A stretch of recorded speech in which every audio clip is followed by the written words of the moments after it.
Good afternoon and welcome to another in our series of program Talk Sports. In fact, it's the Saturday Sports Special, and this week is a bit of a difference because some time ago in a discussion with a viewer, a suggestion was made about providing an opportunity for the public to make an input from time to time in the program. Well, I studied it and thought about the pros and cons, but eventually decided that the viewer made a compelling case, that is to gauge the feedback from the public. So, as indicated last week, that this weekend will be a bit of a different in terms of an open discussion where the viewers can chime in with their suggestions, their observations, their feedback, and anything to do with the development of sports in Grenada. And so today it's an opportunity for those who are under the couch to come out from under the couch and let's hear your views in an open discussion. And I know that we have quite a number of folks who have been clamoring for an opportunity to share some views, to provide feedback on some of the issues that were raised in previous programs. Some have not been able to be on the live program itself, and thus you catch up on the replays and the recordings. And thus they have some things to say, and I, given them that opportunity. One of those we have here with us today is Mr. Glenn Alexander. Glenn? Yes, sir. Good afternoon. Good afternoon, Glenn. And I think Glenn is representing, well, I shouldn't say representing, but he's a proud resident of the Northeast community, combined Northerners to be exact, and also involved in the J.W. Fletcher Secondary School. So let's hear what you have to talk about, Glenn. What's happening in your community? Well, basically, Combined Northerners was started in February of 1989, and we from 1989 to 2019, of course, you will know that it's 30 years. And for the persons who have been involved with the club, somehow that slipped through the grapevine. And so after a few months ago, I decided to go back to assist Combined Northerners. And I said, we need to really, it's 30 years the club have been existing, and so we need to do something about that. And so the adage 30 years and kicking came up, and then we decided we were going to do it over a year period, and here come COVID sort of upsetting everything that we have planned. Wow. Sorry to hear that. Oh, we getting a sort of feedback from you on your side there. So I'm not too sure. Let me see if I had a monitor on, so let me just take it off. I think it might be your monitor. Yeah. So okay. COVID has interrupted the plans for now. So for now, yes. Yes, for now. So what are some of the contingency you have in place so that in going forward? As a matter of fact, it gave us an opportunity to sort of look back and to reorganize, re-energize in going forward as a club. One of the areas we wish to look at is the constitution. And you and I would know the way clubs are being organized these days. It's much to be desired. And so one of the things we want to get off the ground and running, again, we have a committee in place to look at the constitution, because there are so many different stakeholders to bring in from what we had before. Back then, when we started, there were no women's football. There were no parents as part of the stakeholder. And so this has to be revived and really fit in with the new era.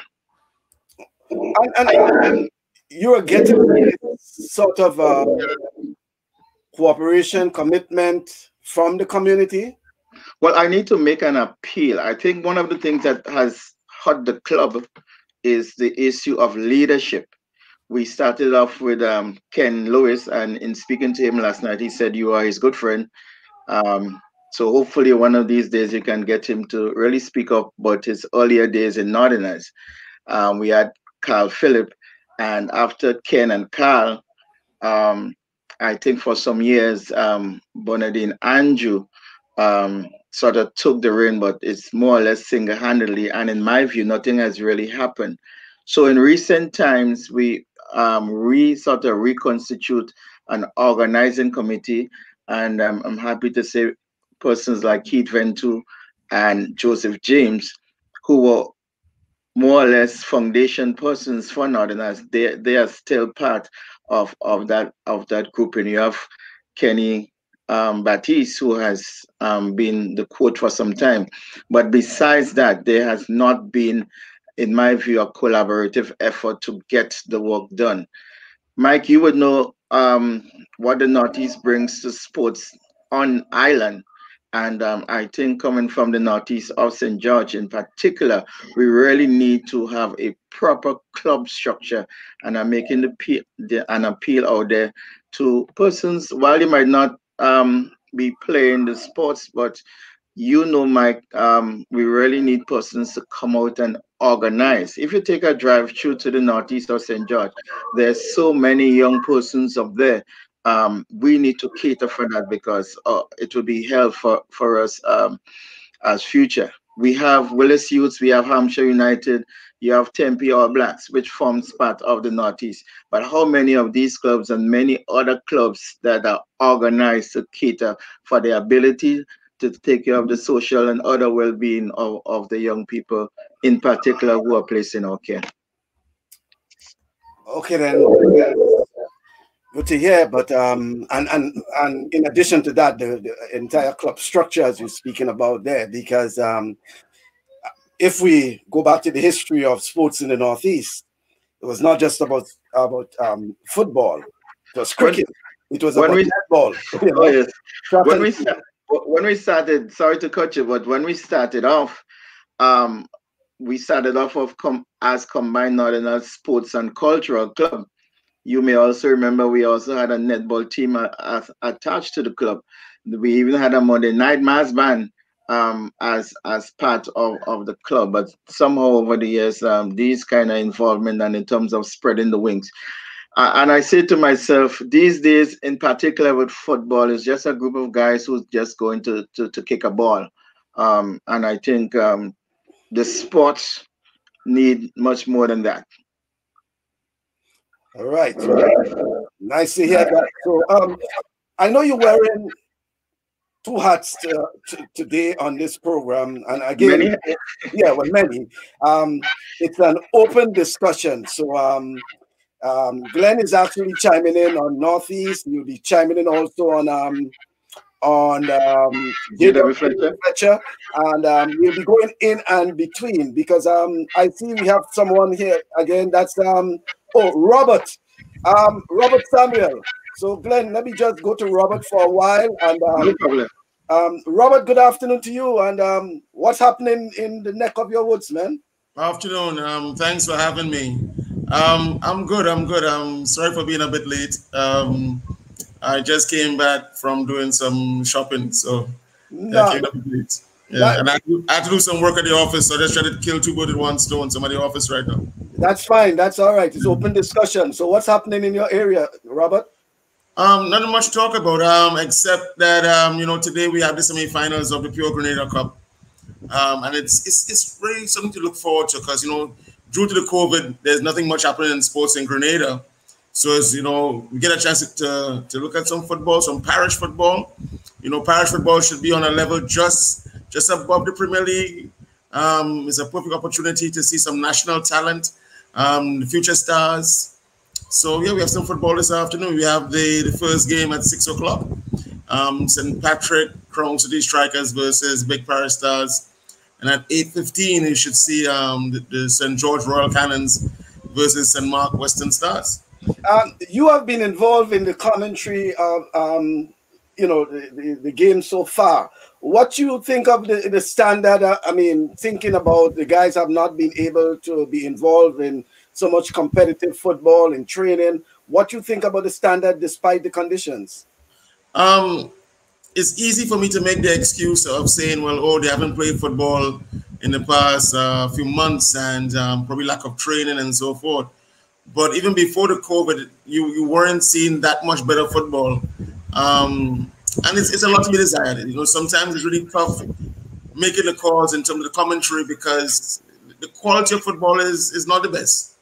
We have seen good football from the under 17 team, good structure. Oh, good to hear that. Yeah, and that's a good sign for the future. And you have seen a similar style from the St. Andrew team. Not consistent, but you have seen it.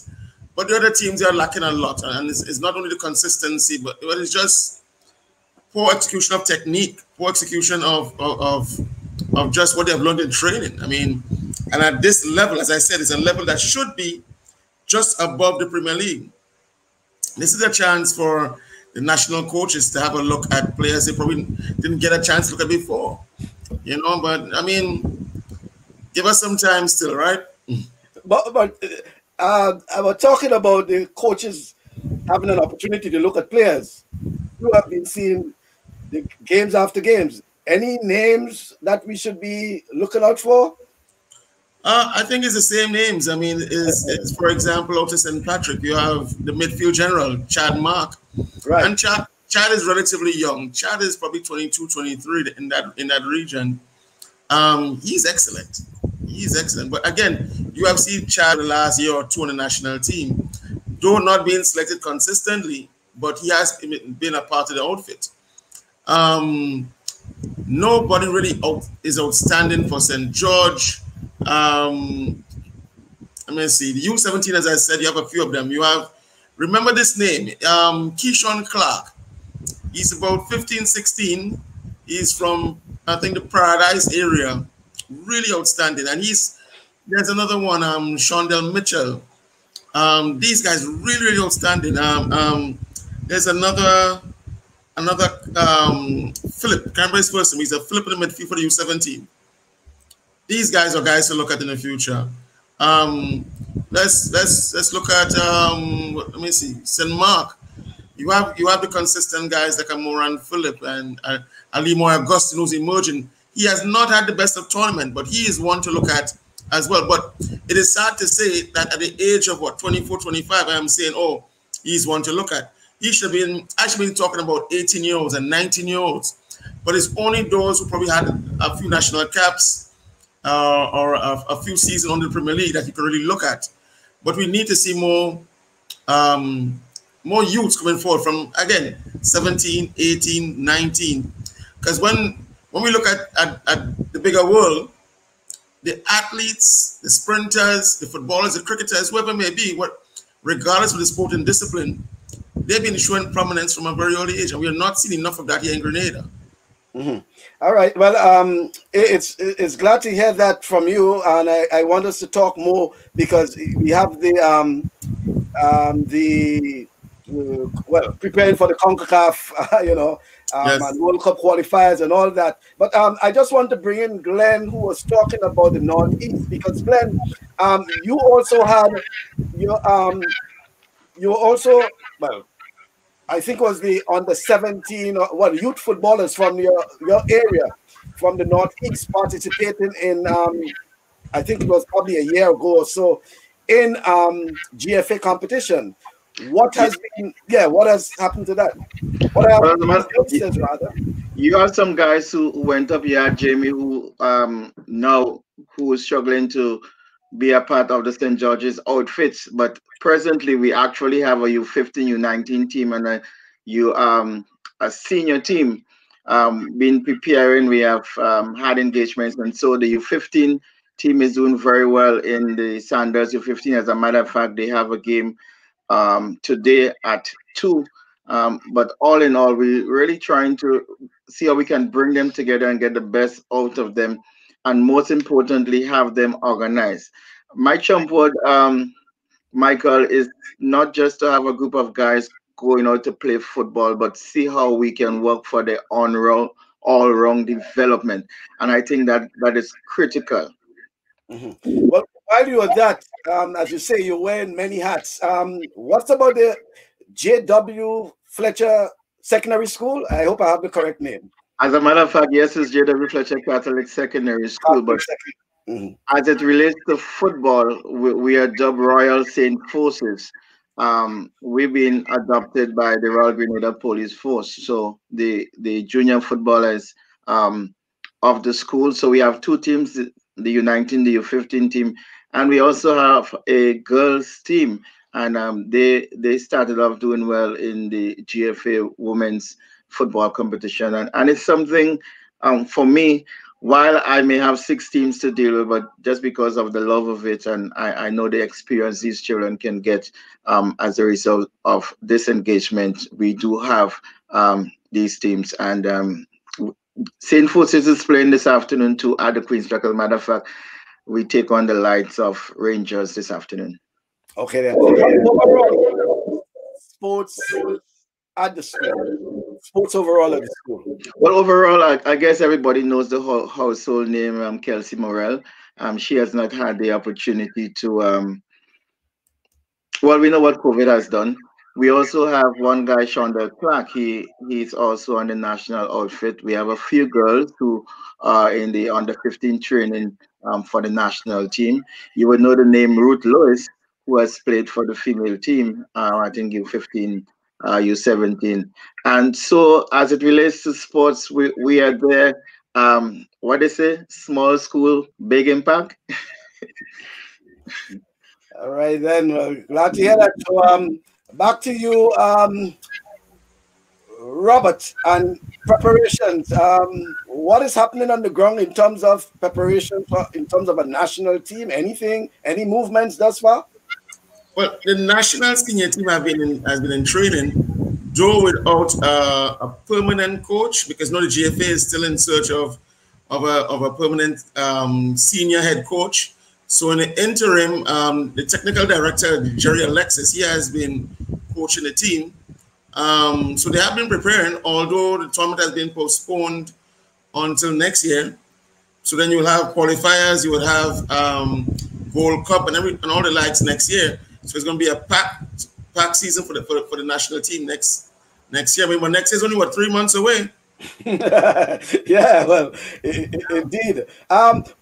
But looking at the draw, the draw. Yeah.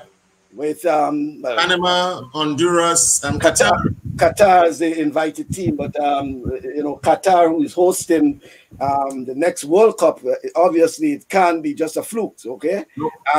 Obviously Panama and Honduras with a bit of more experience over Grenada. Honduras in particular, Grenada played Honduras in previous Gold Cup tournaments, and the scorelines were not too favorable. Yeah. But coming off of the qualifying, Grenada getting to that qualifying stage, the team was really on a high.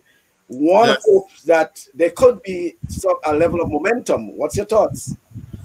Yeah, and that momentum, well, it's unproven if it's been broken, due to the COVID, because the national team hasn't gotten a chance to play a friendly, and that's where you might gauge where we are. If you get a few friendlies, probably play against teams in the region, probably at Trinidad, St. Vincent, Barbados, play somebody and get to see where we are. It's not a matter of really winning or losing, but it's just a gauge where we are. I mean, there's a lot of talk about the team made it on the merits of the foreign base, and I somewhat agree. It's mostly on the efforts of the foreign base players, the quality of the foreign base players that we had. But you can have the strongest team, and if you don't have the good coaching, then you're nothing. Okay, but looking on to the Pure Cup, you're seeing talents that you think can be molded into the senior team?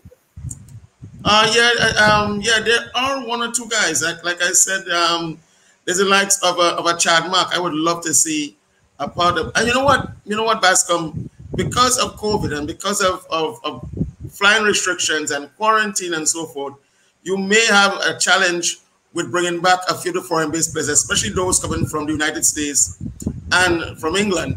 So this is a chance for more of the local-based players to play and to prove their worth, because they get upset a lot of times when you have half or three-quarters of the team being foreign-based. But it's a quality that these foreign-based brings. In the past, you might have only brought back 2 or 3, and they come back a day or 2 before the game, and people say, oh, they're not worth it. But when you see you having a starting 11 with all 8 and 9 foreign base, and you see how they gel together, and it's because they come from that experience and a higher level of football, you see what they bring to the table. So local based players might get upset, but they have to show their words. It's not just talk. You have to prove your words. And this is a chance, because of COVID, to raise your hand, say, hey, I'm ready, and not just say it, but prove to the coach that you're ready. And again, they would need games. You need games to prove yourself. I know you're laughing at your boy. Yeah, my boy Toro. All right, Toro. Yeah. Okay then. So as again, it's an open discussion. Roger is Roger is joining us now. That's Roger Augustine.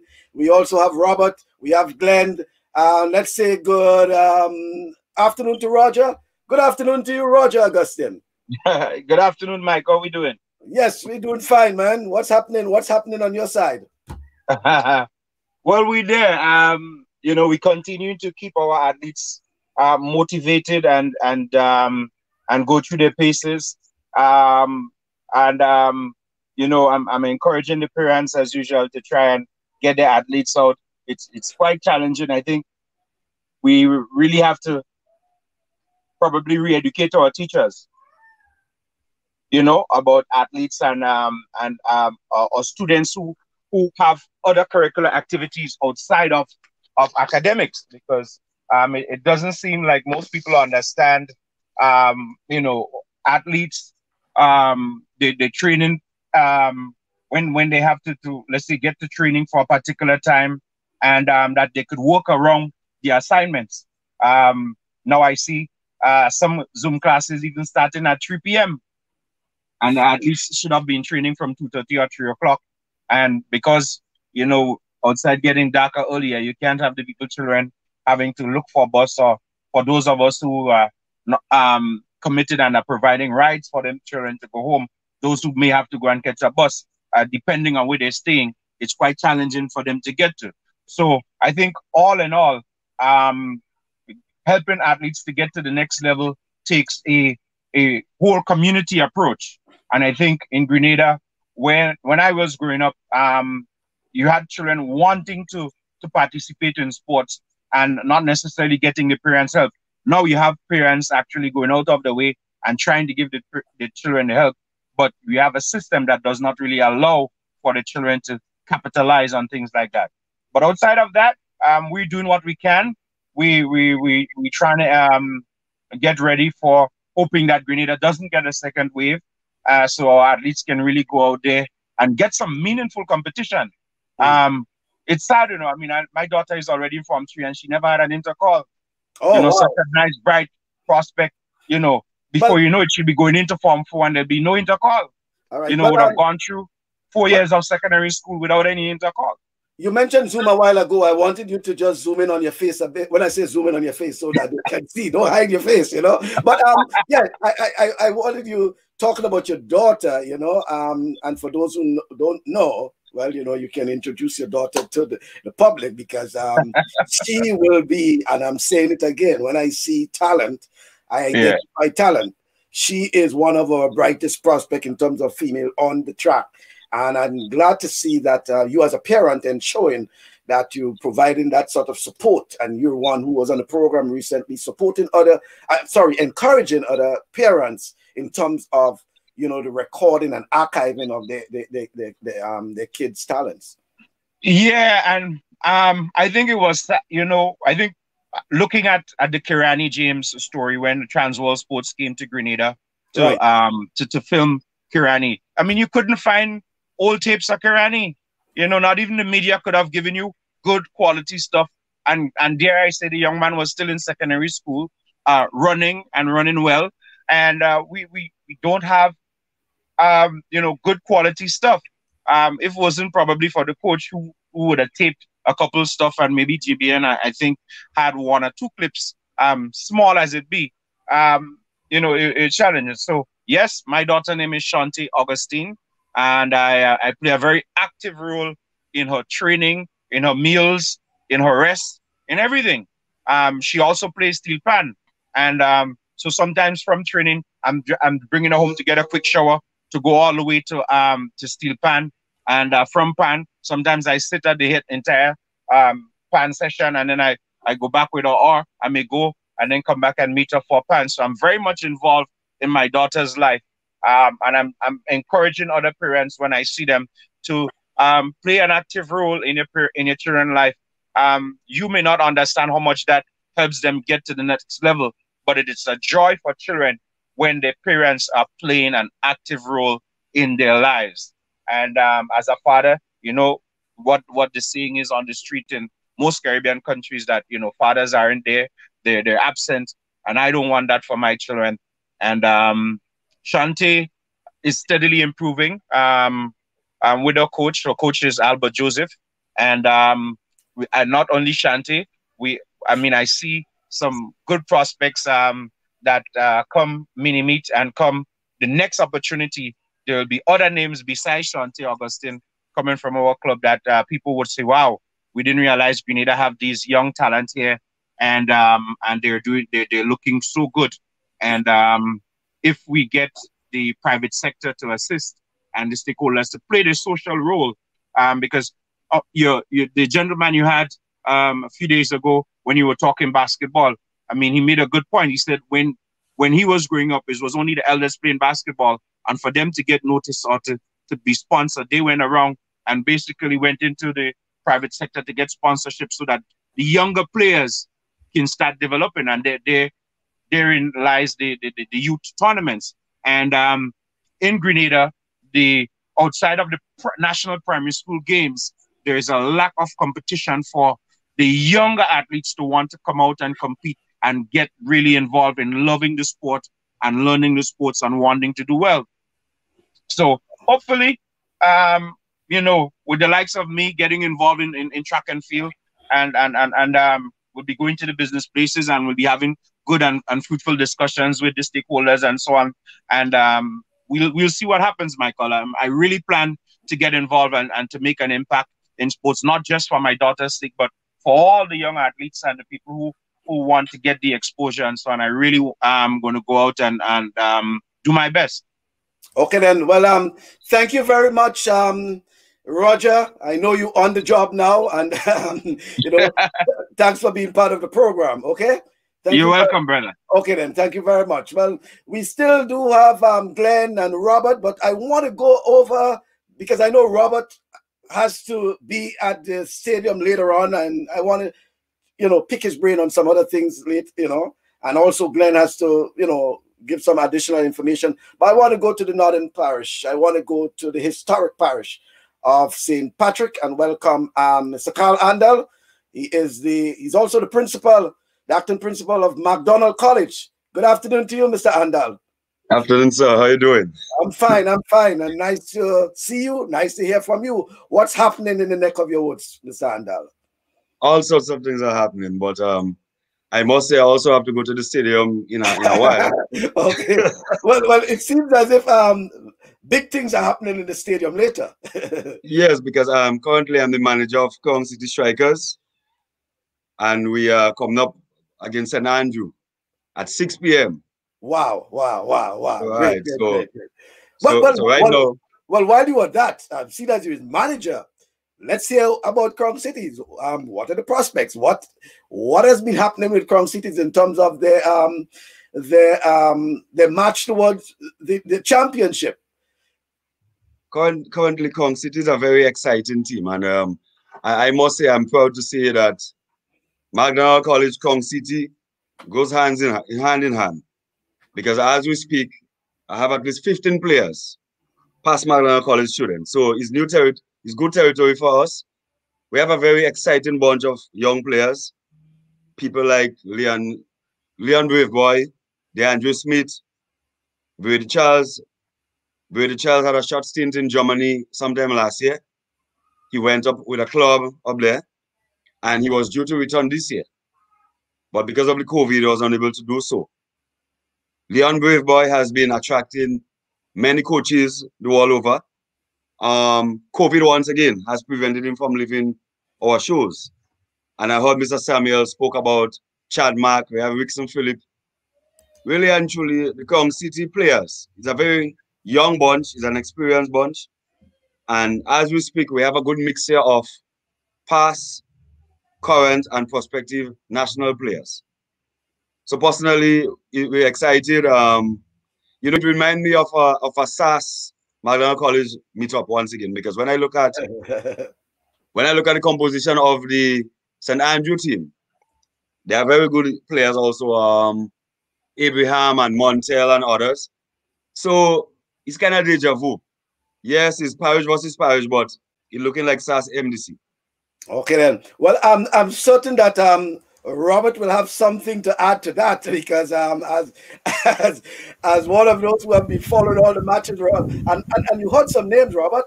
Yeah, I mean, and I mean, I'm ashamed of myself that I didn't call the names of Leon Braveboy and Brady Charles. DeAndre Smith to an extent, but Brady Charles, combining with Chad Mark in the midfield, and then still again linking up with Leon Braveboy. Those three have been exceptional. I still have a slight problem with Leon Braveboy. He's very skillful, but at times could be a bit selfish and could take the game too much on his own rather than incorporating his players. But he's young.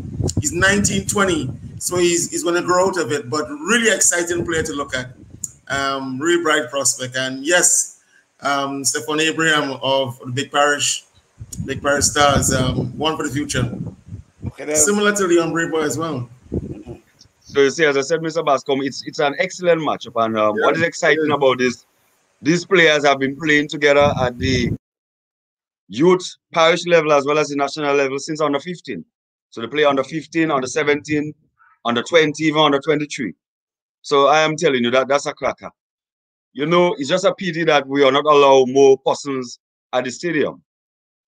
In the preliminary matches, we are only allowed 50 persons.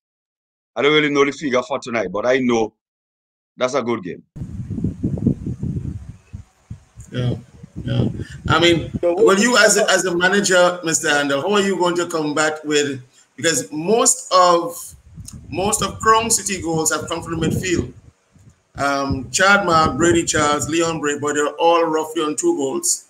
I think probably Brady probably has 3, but then your back line, Monroe, he has 3, and your strikers only have 1. Rickson Phillip was a regular starter. He's a striker. He has 1. And off the bench, Keno Alexander only has 1. Your strikers have not been clicking. How are your strikers going to click tonight? Mr. Samuel, 3/4 of the players are McDonald College players.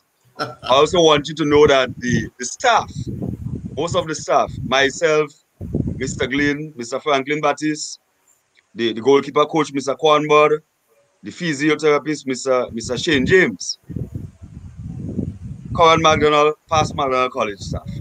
And very good observations that you made, and I am telling you, we have already made the changes to accommodate that. Right. But I'm keeping it close to my chest. So we could have that discussion perhaps after the game. But you want to let the cat out to the bag? At all, not at all. Nice to hear that. Nice to hear that. So just coming away to so lots in stake for this afternoon, well, this evening rather. And I guess as much as you say, it's a bit disappointed, but we have to understand that not much people will be able to be at the stadium. But I think Robert, it will be stream live, okay? Yes. Yeah. So it will be stream live. So folks, wherever you are, you will be able to watch the game later on. But Mr. Andal, what's about McDonald College in terms of 2021 preparations? I'm getting a bit worried now because you're speaking about 15 members of your team. Well, I'm not sure if it's 15. but quite a bit of players are current McDonald College students. No, I did not say current. We have Oh, current and former. and former, yes. Yeah, Yes, but you have current. You have current. So it yes. means that these guys are getting some good match practice ahead of the 2021 Intercol Football Championship. Okay? Mr. Bascom, don't forget, we are 4-time champions. 4-time champions. I know, and that's why I say I'm beginning to be worried. You know?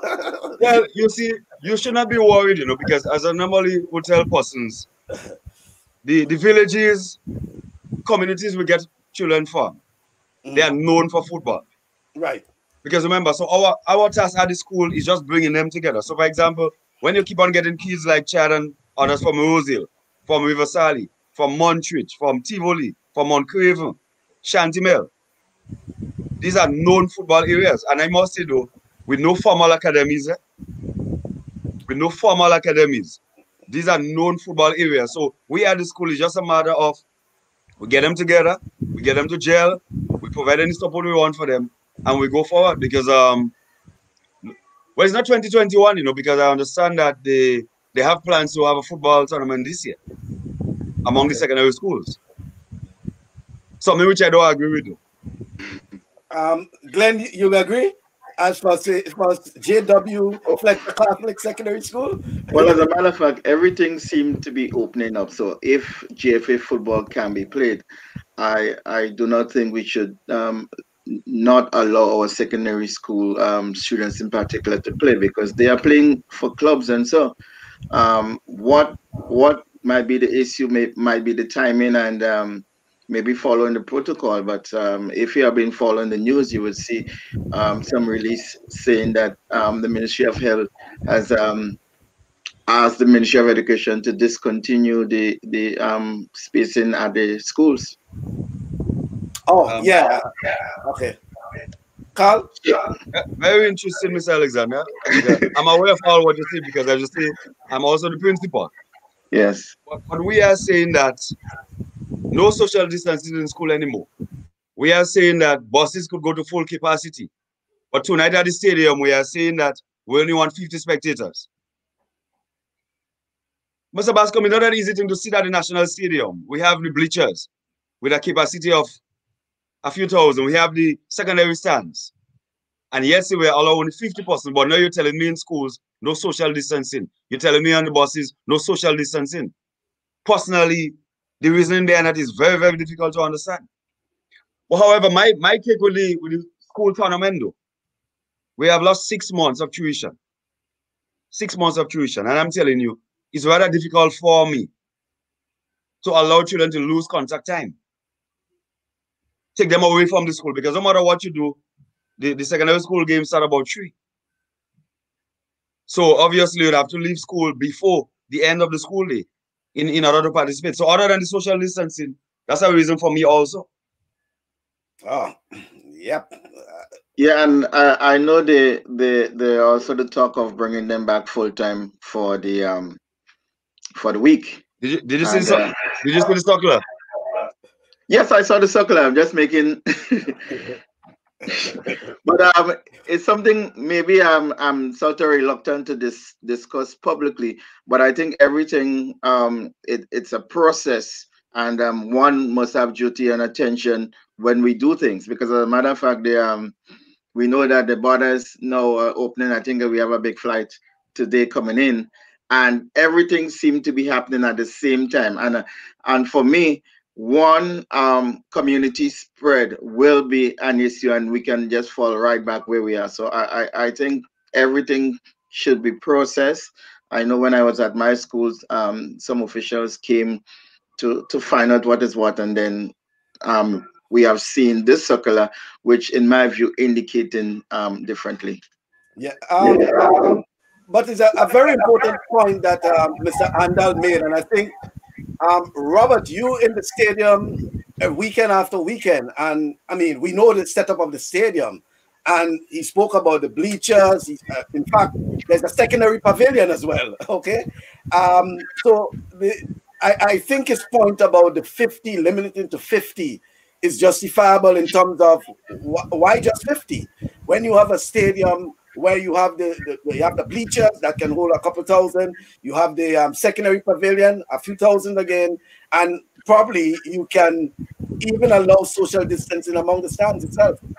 Yeah, it's a big challenge, and I mean, I don't understand why, but I think possibly one reason behind it is, all right, you might say that I think the capacity is roughly 8,000. So if you space them out, let's say you skip every 2 chairs, you should get at least 3,000 or even or 2,005 or so inside there. I think the challenge really is, how do you maintain social distancing when they go into the bars, when they go into the washrooms, when they to the stadium, from the stadium. I think that's a challenge, having all these hundreds of people. It calls for a lot of security, a lot of police. I think on that basis, but 50, I think is way too small. And no sportsman, whether football, cricket, you name it, wants to play to empty stadium. You want, whether you're in front, whether you're behind, you need the fan support. I think that would change by the finals. Yeah, it should. It should. Hopefully, keep your fingers crossed. Well, Mr. Reddard say he asked for, initially when we met with Wagiti, he asked for 500. Yeah. Yeah, he asked for, which was reasonable, even which was 1,000, and he expected the numbers to increase as we go along. But the borders are opening up. The buses, you're sitting shoulder to shoulder. Yeah. Yeah, well, I think Margaret is saying that there is no process in this. Go with the stands. If you have buses at full capacity, there's no reason why you cannot have more people in the stadium. The chances that being outside is far better than inside. A bus is actually more dangerous than the stadium. That's just pure science. So, Mike, I'm wondering if the organizers, because it's a matter of finance for the organizers, if they came forward to make that request and do the analogy with the bus. And so I do not know. It possibly should have been something being done when you realize what is happening with the buses and know what is being said re-school, because the stadium is in my view is more open than that of being in a bus. So we don't know if the organizers probably make the request for the increase, or if they were just playing a waiting game. And I know in Grenada sometimes when we want things to be done, we have to be aggressive to it. Because I would love to go to see games, but I usually just take it in on my laptop. okay then. But Mr. Andel, despite the shortcomings, despite the challenges, Crown City is ready for later. Well, as I said before, it's without a doubt, because the good thing about it, people as Leon Braveboy, DeAndre Smith, Brady Charles, even Chad Mack and others, the consecutive victories we had over the last 5 years, they are part of that. So they are champions, and they know what it takes to win. Okay, and go ahead. No, and as principal, as manager, as coach, both at MDC and Crown City, I believe we have what it takes to get the best out of them. So it's just a matter to go out and execute. Mr. Samuel, I heard you did some commentary last game, and we will have a chat about that.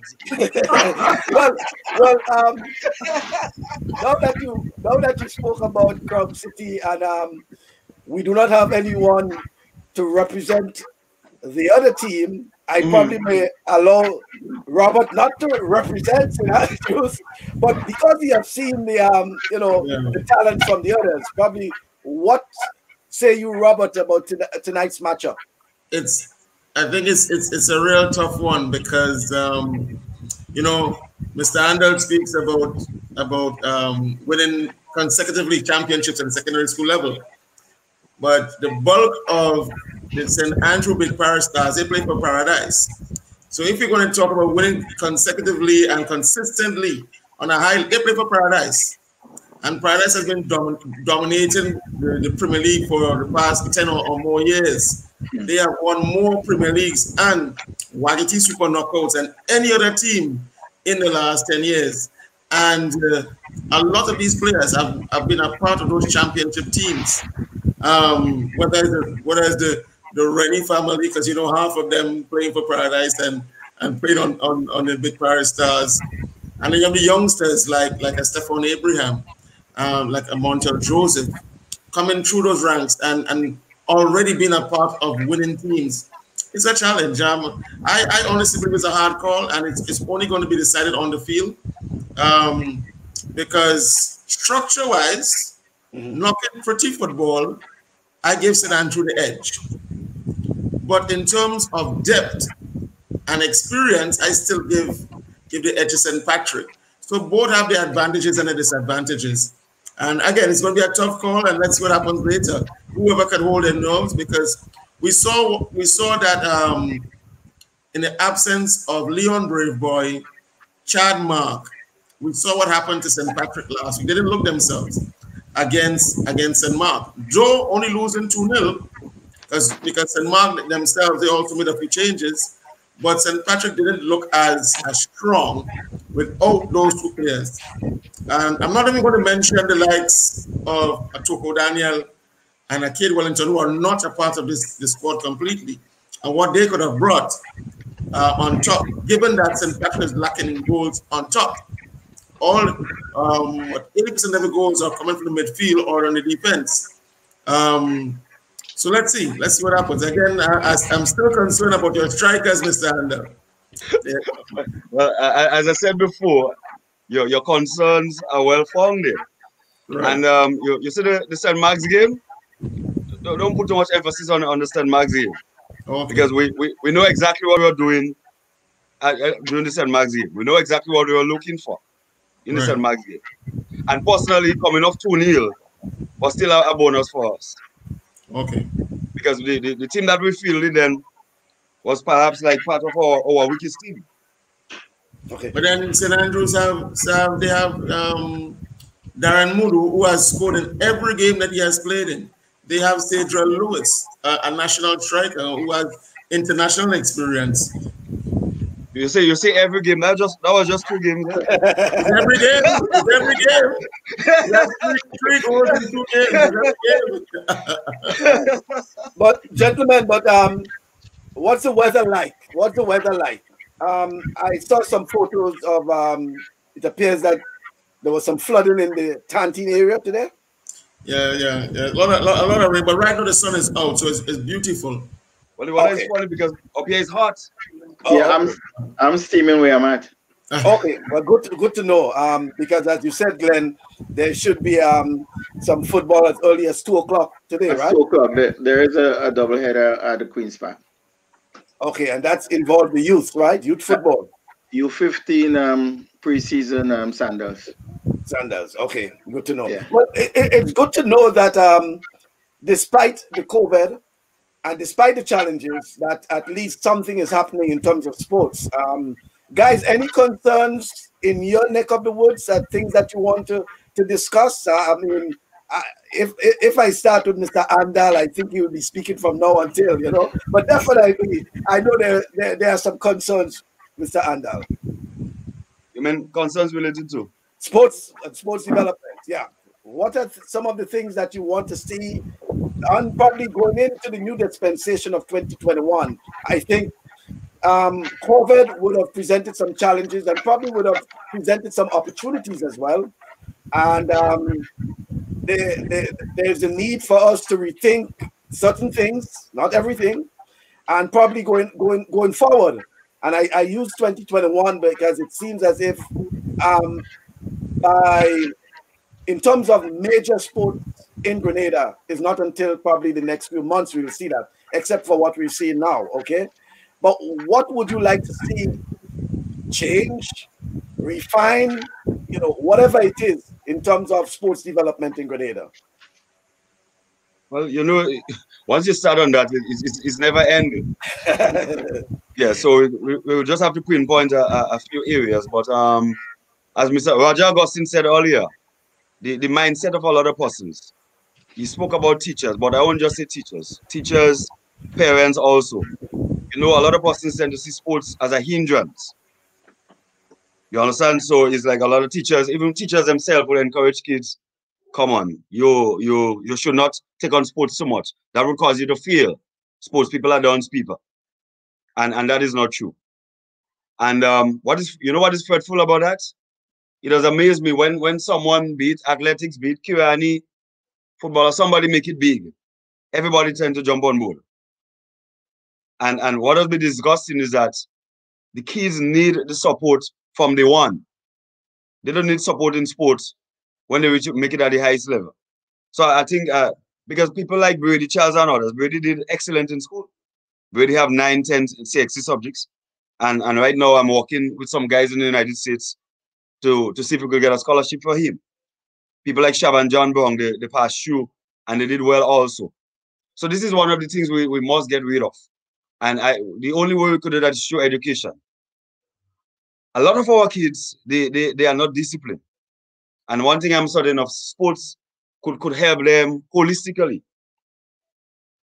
Some of our kids, when time to study, they find it very difficult to study because they have no discipline. It's very difficult for them to follow a pattern doing something over and over again. And that's something that you get in sports. So the general mindset must change. Secondly, it's time for you to get rid of insularity in sports. You know, Mr. Bascom, when persons talk about Black Lives Matter in the States, I'll just laugh. Because we have the most insularity and racism in Grenada. Not the insularity and racism we have is not based on race. A lot of the time it's based where you're from.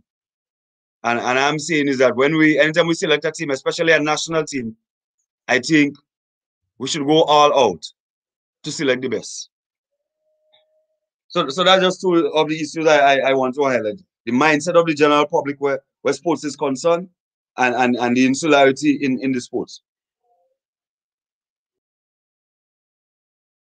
Well, thought out, and I think probably when Robert and Glenn add, you may be able to think of some more. Glenn, well, no, let's go to Robert first. You know, Mr. Handel speaks about the insularity and prejudice, and I'm certain that he's speaking about that tongue and country, tug of war. That is there. It's there. On what level I'm not too sure, but it's there. And what is surprising to me though, and as you may call me a tongue man, is that the bulk of our national teams, football, cricket, track and field, the bulk of the players, they come from the country. And yet for all, you have people crying out, oh, them young fellas, but them.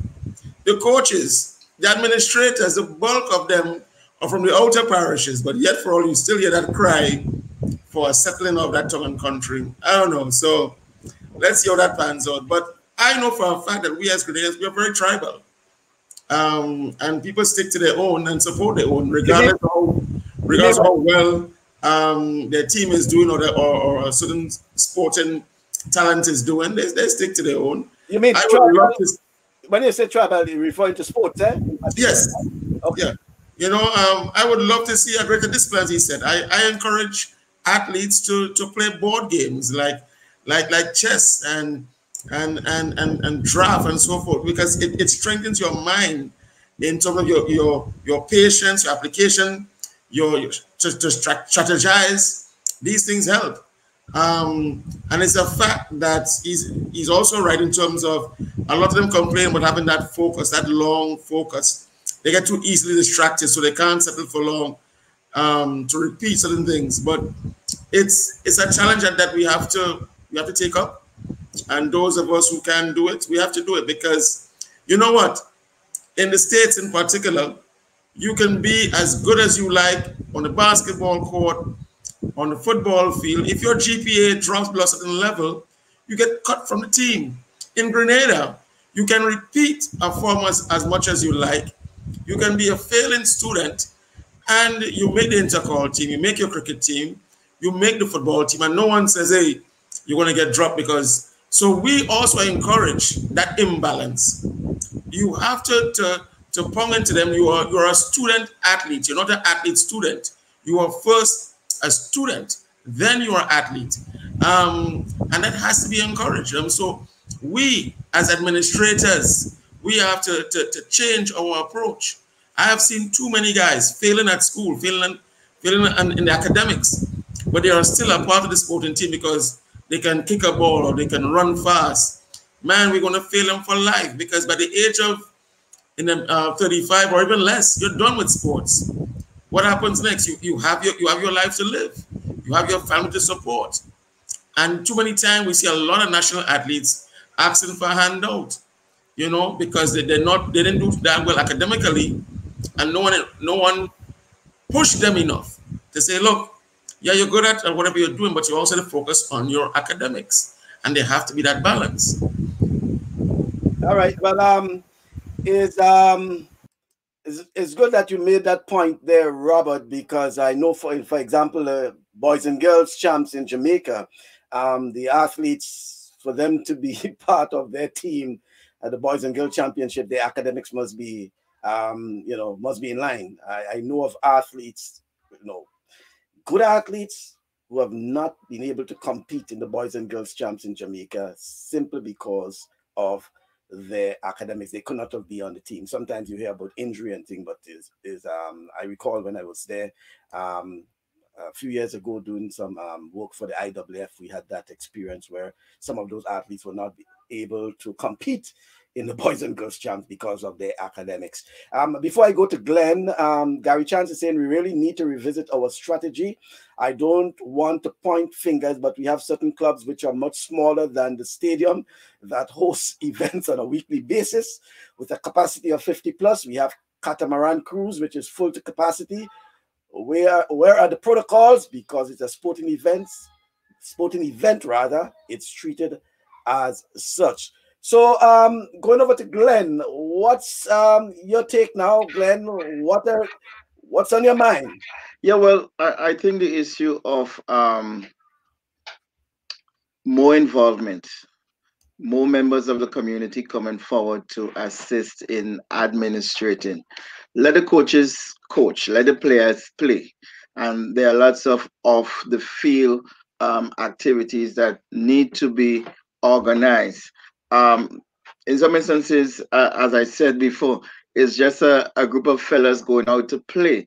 But when you look at, let's say, the social aspect of or the financial aspect of everybody who's supposed to be a part of the structure. We're not perfect humans, and there are ways and times in which the club, and I'm saying club now, the organization can be a home away from home for individuals. I think that is critical, and just to sort of piggyback on Northerners, Northerners. Outside of struggling them in the earlier years, we have not really had a structure. Sometimes it's a one-man show, a one-woman show. That and at the end of the day, smoke coming from your ears and one is tired.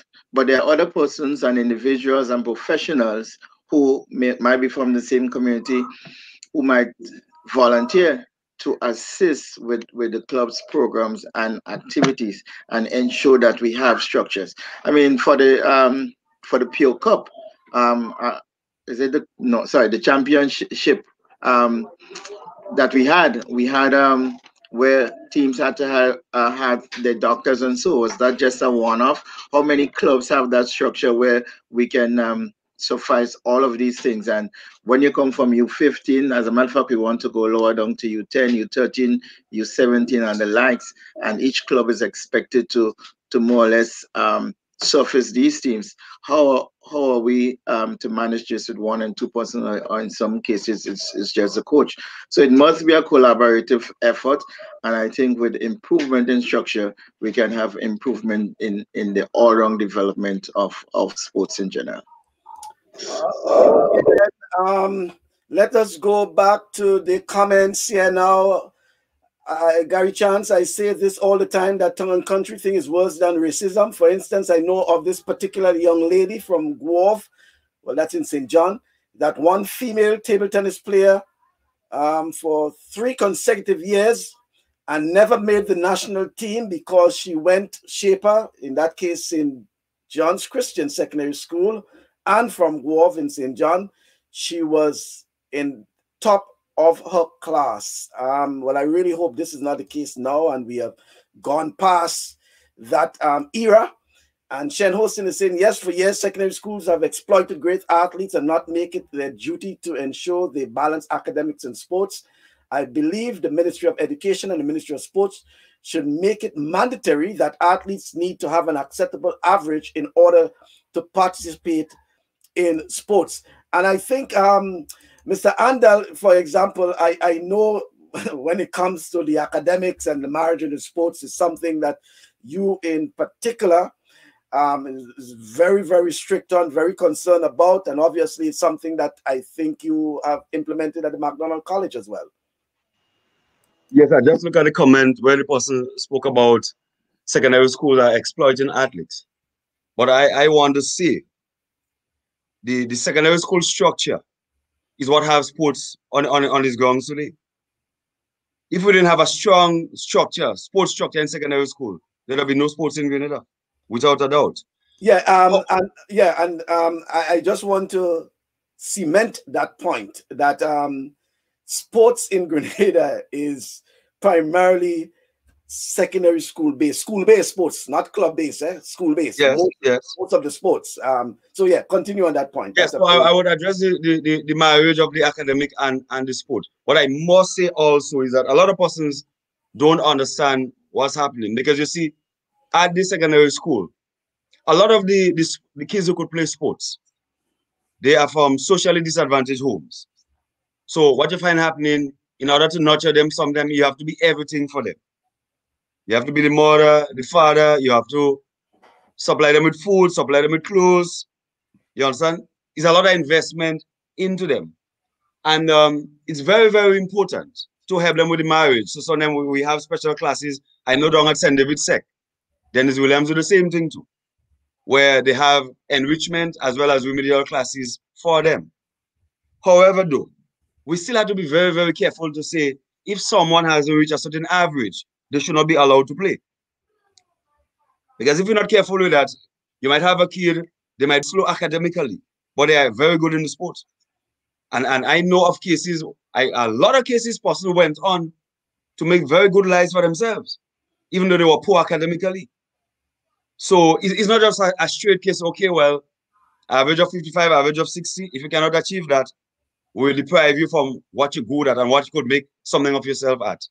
But what I notice also, a lot of persons who are not directly involved, they always tend to be in the know.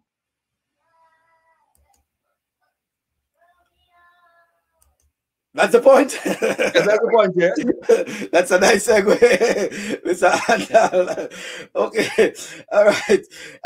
So while Mr. Andal was speaking, I think we had a comment coming in there from Clev is saying, Clev Deputy, in reality, is that an issue or myth perpetuated based on past perception, though if you do an in-depth study where national selections are concerned, football or cricket, it will not bear that out. That myth was long destroyed by internal migration, school selections, employment, etc. Let us bury that myth.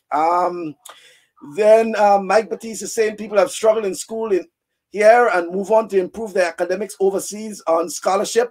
Very good point. And certainly, yeah, and certainly you can point to some who would have done that. So it's 50-50.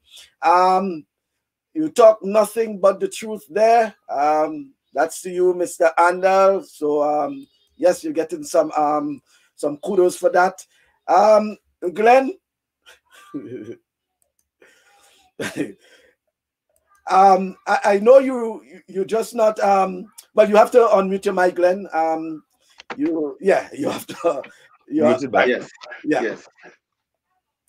Yeah, and also, someone who's at this J.W. Fletcher Catholic Secondary School, the issues raised there specifically in terms of the marriage between academics and sports, very important for your school as well. Yeah, one of the issues at J.W. Fletcher, we have a very small staff, and basically in terms of catering for the students, sometimes it's difficult. Primarily, we have track and field and football. So for the football, many times, because I am with them, and I teach that part of the school in the main. We're able to do a little for them, but much more of we have more things to really help out in this situation, and I believe with more persons coming on board, not only that, parents too as stakeholders. Like we see Roger how integral he is in his daughter's life. Sometimes you get a crop of students where the parents they do not even care about the academic. Once they get a chance for the child to be away from the home, that's it. So at school we try, but at the same time more needs to be done for the students who are placed in our care. We talk about Kelsey. She go off, she's usually with the St. David's Trailblazers in terms of catering for her training aspect, and as school sometimes we try to chip in to see how we can help her when maybe she might be lagging in assignments and so forth. Okay then. And Robert, well, I know both Robert and Carl looking at their clocks because, you know, the time is kicking down, and I know he has to journey all the way from St. Patrick. But some time ago, we had Mr. Ram Folks, the former president of the Grenada Football Association, and he made the point about the community playing its part, playing its role, and it was to do with the how in Fontenoy, in particular, where he was able to have special classes for those in the community, and they were able to secure scholarships. Do you think we need the communities to be involved, and not just the role of the schools, but also the community playing its part as well? Yeah, well, it always takes a community to raise a child, and in whatever input that they can do, they can put towards the development of that child, then it is better for them. Last night, I grew up in an area that, and let me tell you who were my neighbors. The late Alistair Clouden, direct neighbor, just across the street from me. Just behind him, Norris Photo. Downstairs from Mr. Photo, Michelle Hercules, and until she built her house just out the road.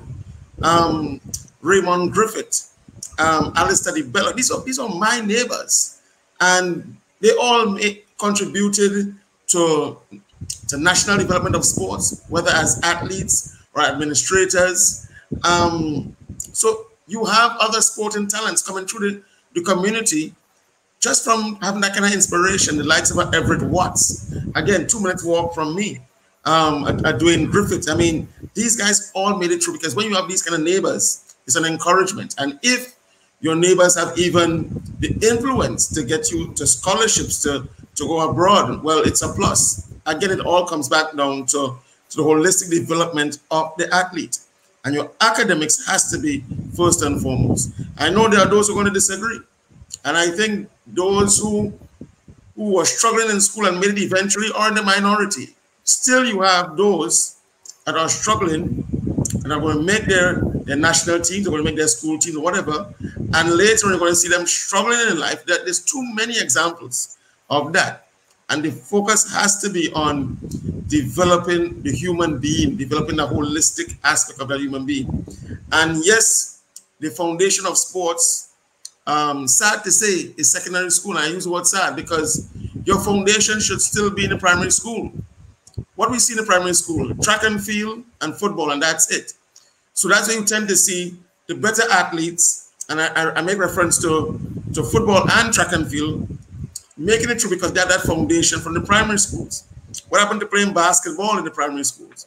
What has happened to playing cricket, table tennis, you name it? There must be more sporting development from the primary school level, U11s.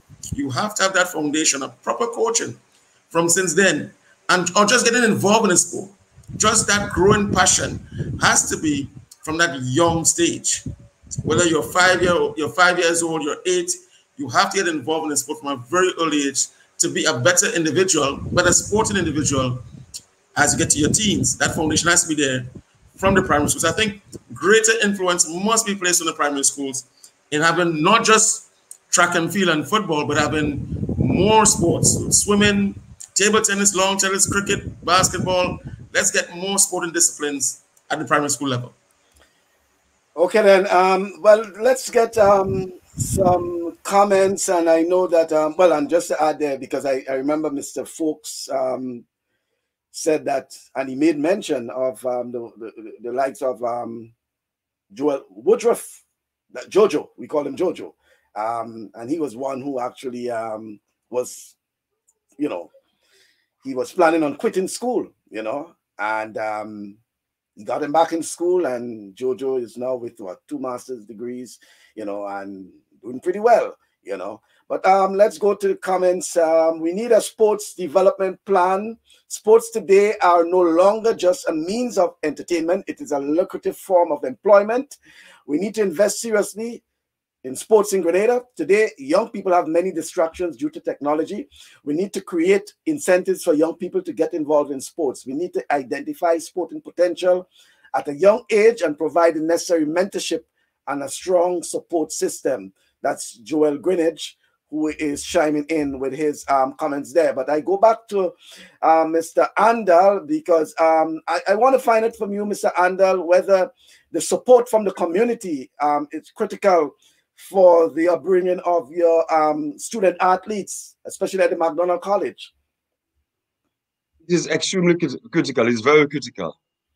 However, sadly, sometimes you find yourself in a tussle with the community, in the sense that what you're trying to instill at school, the community is advising them differently. So at McDonald College, once we see a child with good potential, we will try our best to help them holistically. And sometimes that has gone as far as even providing monthly support for them. So as we speak, I have a deal with one of our major companies in the South. It's a hotel, to be exact. I won't call name. But this hotel has been sponsoring 2 of our athletes for the last 4 years. And the sponsorship is taking that form. Every month, the relatives or the parents of these athletes could go to a special supermarket and get groceries. You understand? Just to ensure that they have a proper diet. You understand? So we try our best to support, but a lot of the times what you tend to get is that persons will tell some of these athletes, you should not be running for school. You should not be running for school. Anything you do is for the school. And you shouldn't do that. Instead of letting them know that that's an avenue in which they could go far and they could do well for themselves. But Mr. Samuel had a very, very crucial point.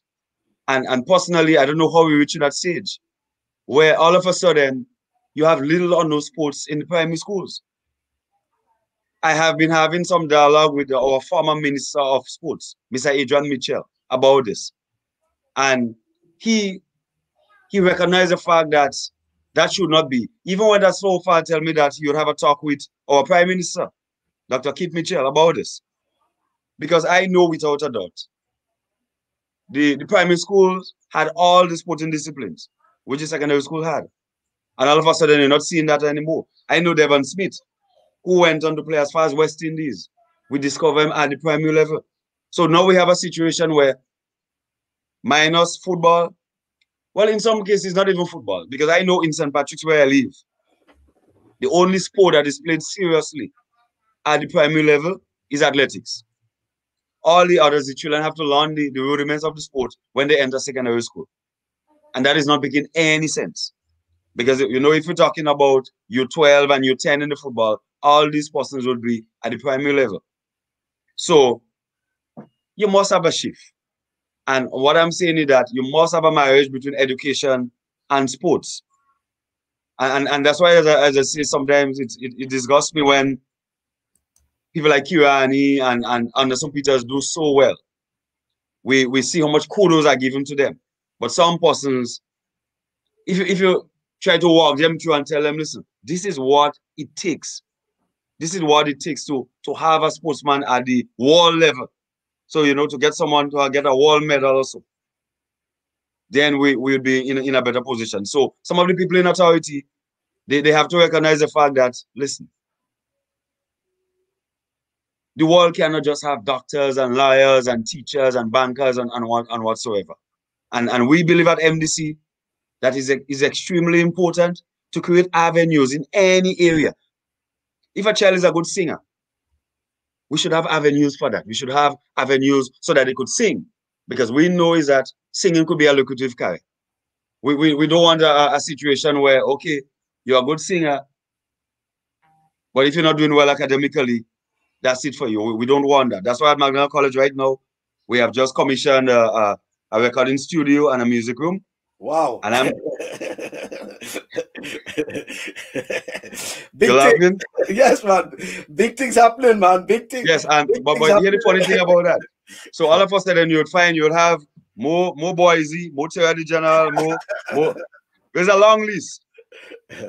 These people are able to emerge from Magdalene College without these facilities. So I'm telling you right now, I'm really, really excited, because you know what? We must, in our schools, we must have avenue for the entertainers, the prospective entertainers, for them to come through. So not because, come on, you might do 10 subjects, somebody might do 15, but entertainment is a thing. And you know the sad story about that, Mr. Bascom? A lot of the times the entertainers and the sportsmen and the who, they could give us a little pocket change, you know, with all our degrees and what. Yeah. Well, that, you know, that's a nice point you made there in terms of the marriage between not just sports and education, but even culture, you know, the culture, Definitely. the arts, you know. And I see some interesting comments coming up there that I need to get to, because yourself and Robert, you know, made some points that I think some of the viewers are agreeing with. But I want to go to Glenn, because Glenn, the point that Mr. Andal is making regarding the primary school, because I know you also involved to some extent with the GUT, that's the Grenada Union of Teachers, sports department, sports committee rather, and the whole issue of sports at the primary school level. So what is happening? Well, first of all, I'm yet to find out why the physical education teacher was removed from the primary system. Additionally, you would know, we are Grenada Union of Teachers and not Grenada Union of Students. And I say this to say, for all the years and for all the parts, most of the primary school activities were organized by the GUT. Sometimes the ministry will help, but I think in this time now, the ministry have to be more forthcoming. I know they also have coaches who used to go to schools and assist, but I believe we need much more than that. Additionally, I know the GFA has its grassroots, and how much of these grassroots programs are synchronizing with the school. So we can ask many questions, we can say many things, but the individual sports, the ministry, and by extension, possibly the GUT, I think we need to come together and ensure that at that level, more activities, more games, more competitions, more festivals are being held, so that these students and these children can get greater exposure. Recently, I learned, I think is it E or F coach, where parents can apply to be this coach, where you just create the opportunity for students, for children to run around and interact and so. But how many of us know that? And at the lower level, what happens most time, it serves as a daycare center in instances. But I think I continue to say, in terms of organizing and catering, and once we start at the lower level, things should be much better. All the attitudes and accolades that is needed in terms of the discipline, training and the likes that is needed, once they start down there and they've been taught and taken through the process to understand the importance of SIM, then I believe we can have a greater spill off nationwide. Okay, then let me go for some of the comments, and then guys, you'll have to respond, because I told you some of them are very interesting comments. Akim Belfon, this man is saying the same thing I said a while ago on this platform. Develop the youths from primary school, not when they are in secondary school. And we have the great Chenny Joseph. The development of sports on the island starts with our policies at the national level and the ability to show the benefits of a significant opportunity in life. Sports helps the development of the entire human being mentally, physically, psychologically, and educationally. What does the current national sports policy say about these things? Jenny, you're getting into something there that we need a separate program for, boy. But Shen is saying, yes, hence the reason why there should be a fundamental change from the root of fundamental level. If the Ministry of Health and the Ministry of Sports are setting an academic standard to be met, I wonder if it's not the Ministry of Education. You know, system measures must be put in place to help nurture and develop the student athletes, remedial classes, tutoring, feeding assistance, etc., etc. That's all part of the process. We hear you, Shen, that's true. Pamela Cherubin is saying we have the inter-primary school meets every year, and I think she's referring to swimming. Swimming is a developmental sport, and our swimmers do great in CPA, CXC Cape, and go on to universities. Gary Chance, I know of a particular basketball club on the island.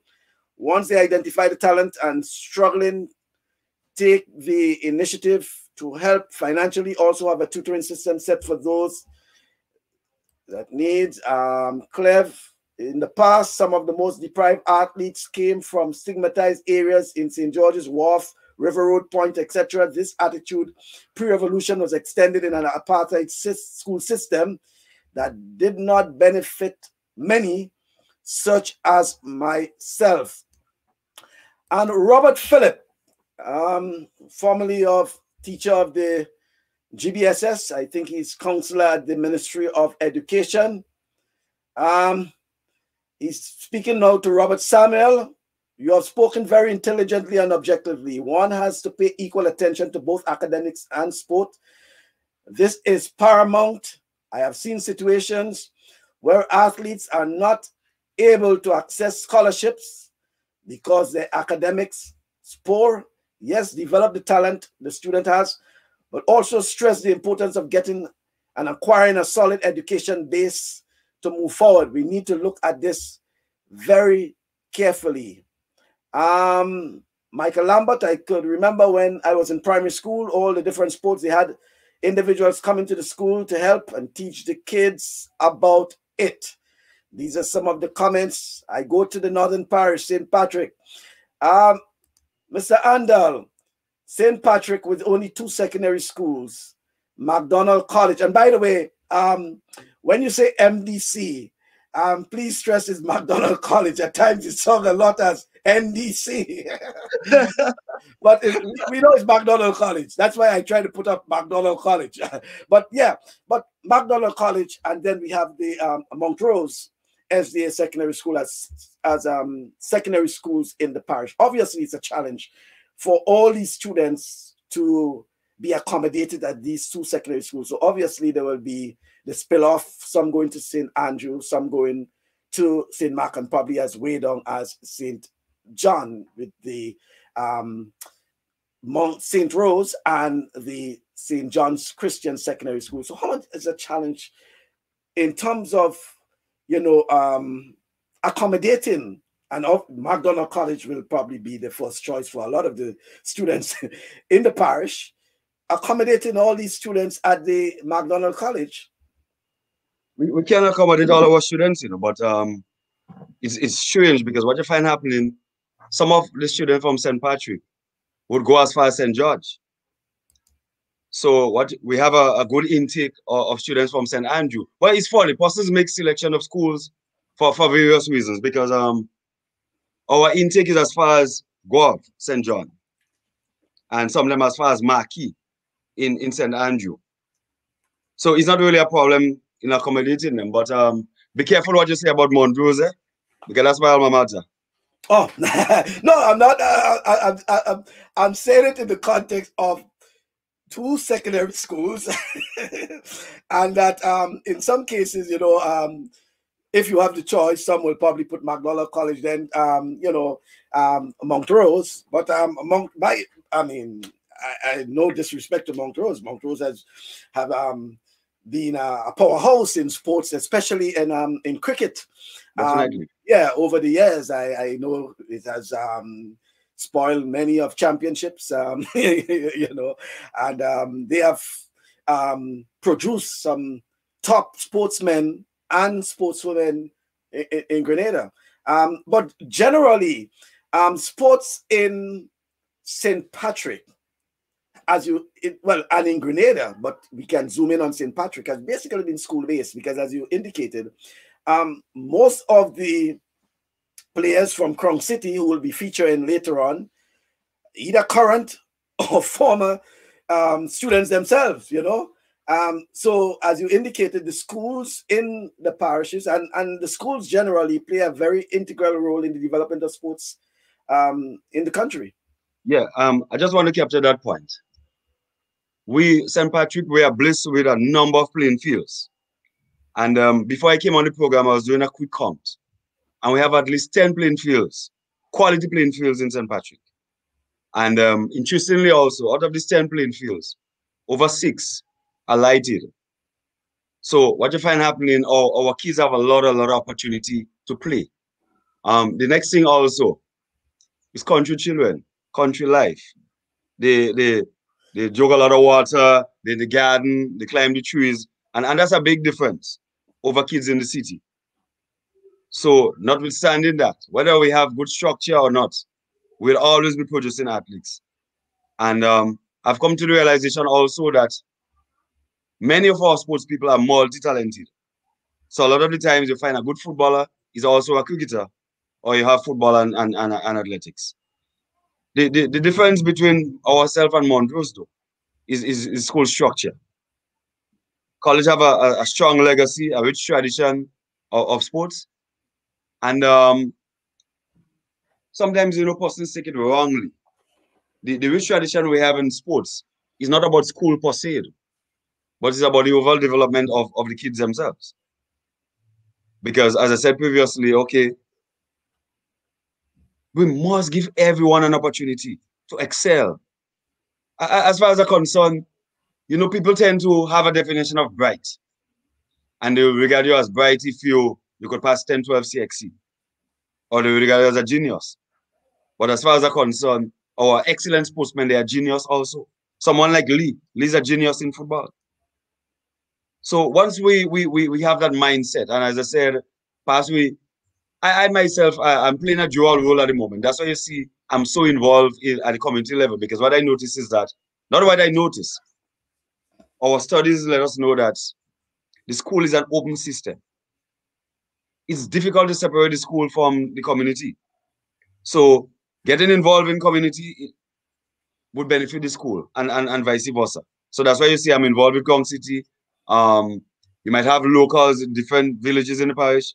I will tend to be there because, I'm always scouting. I'm always on the move.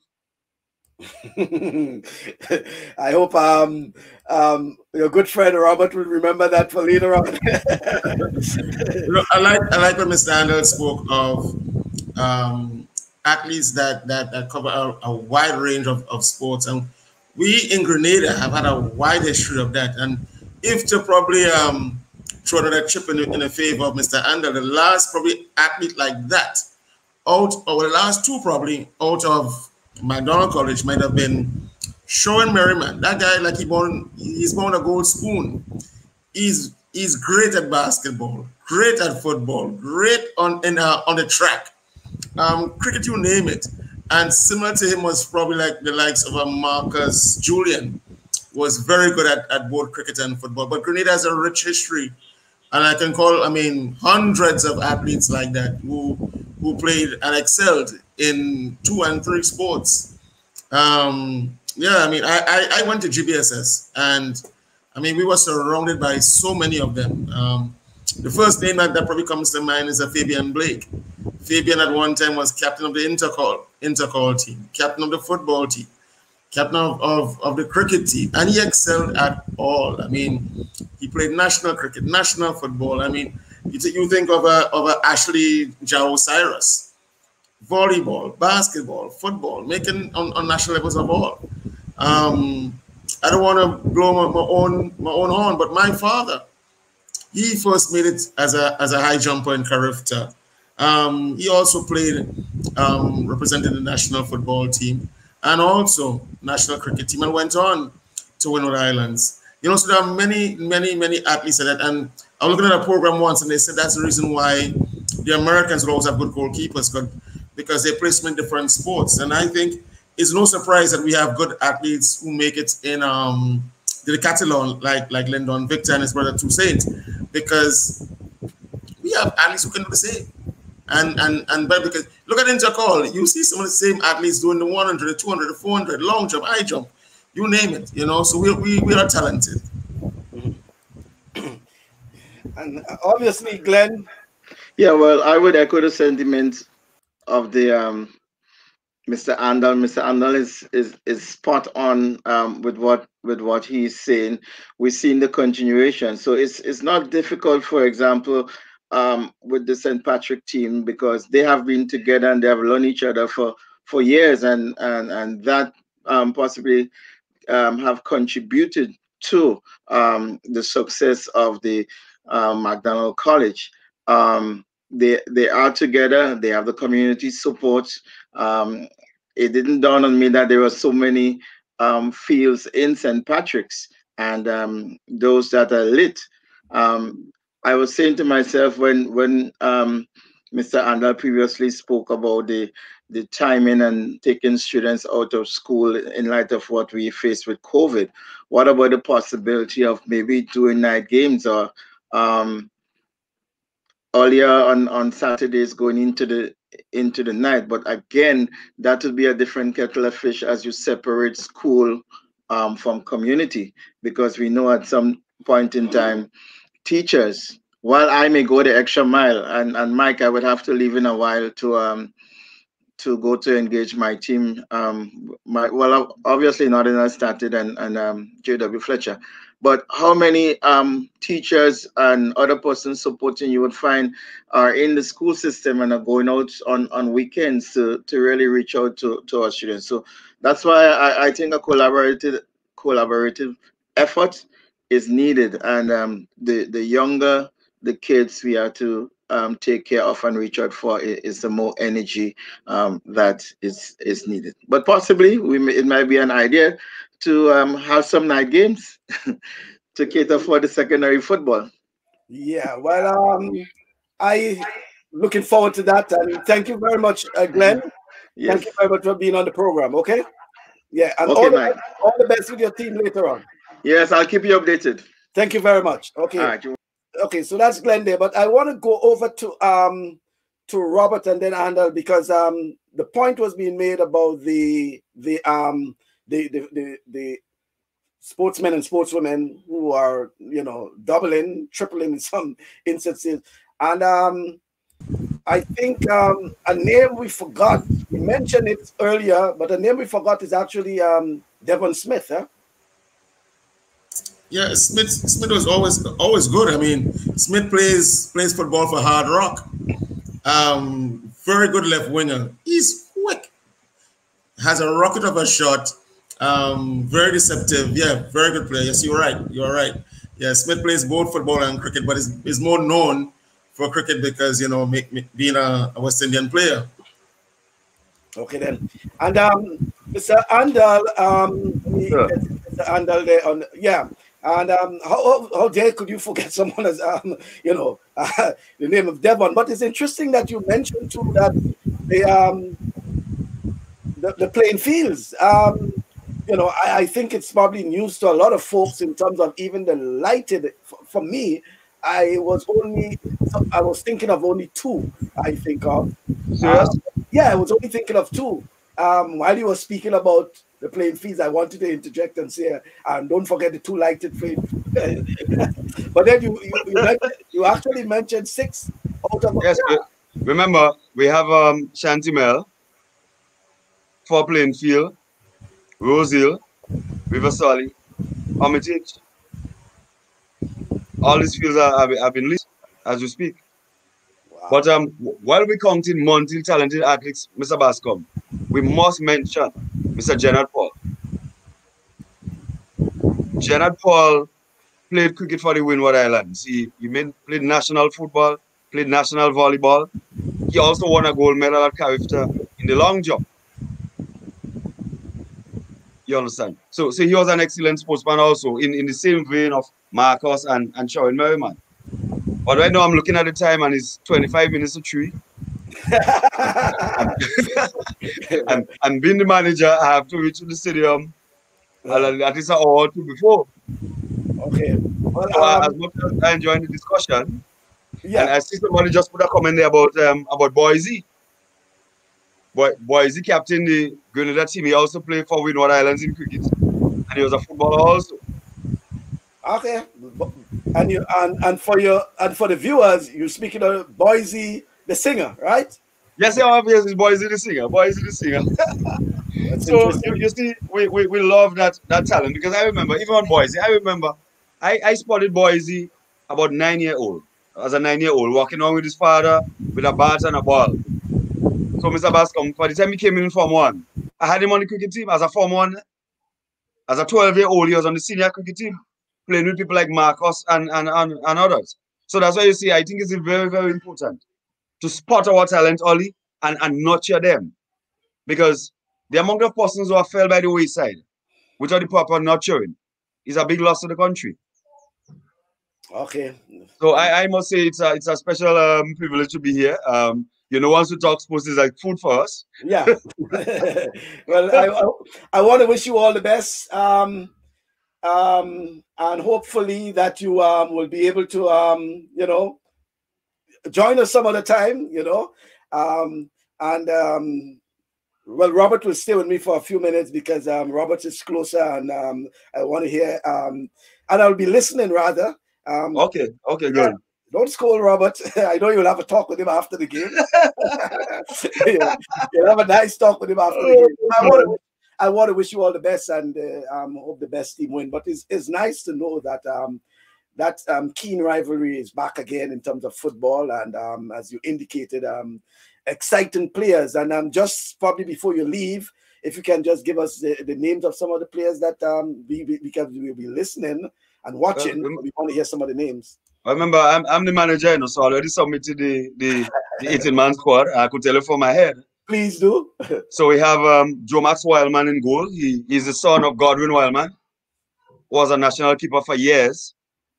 So we have Joe Max Wildman, we have Wevel Benjamin, we have Quan Batiste, we have Brady Charles, Leon Braveboy, Tyler Lewis, he's a national under-20 player, Rickson Phillip, former national player, Michael Mack, former national player, Chad Mack, current national player,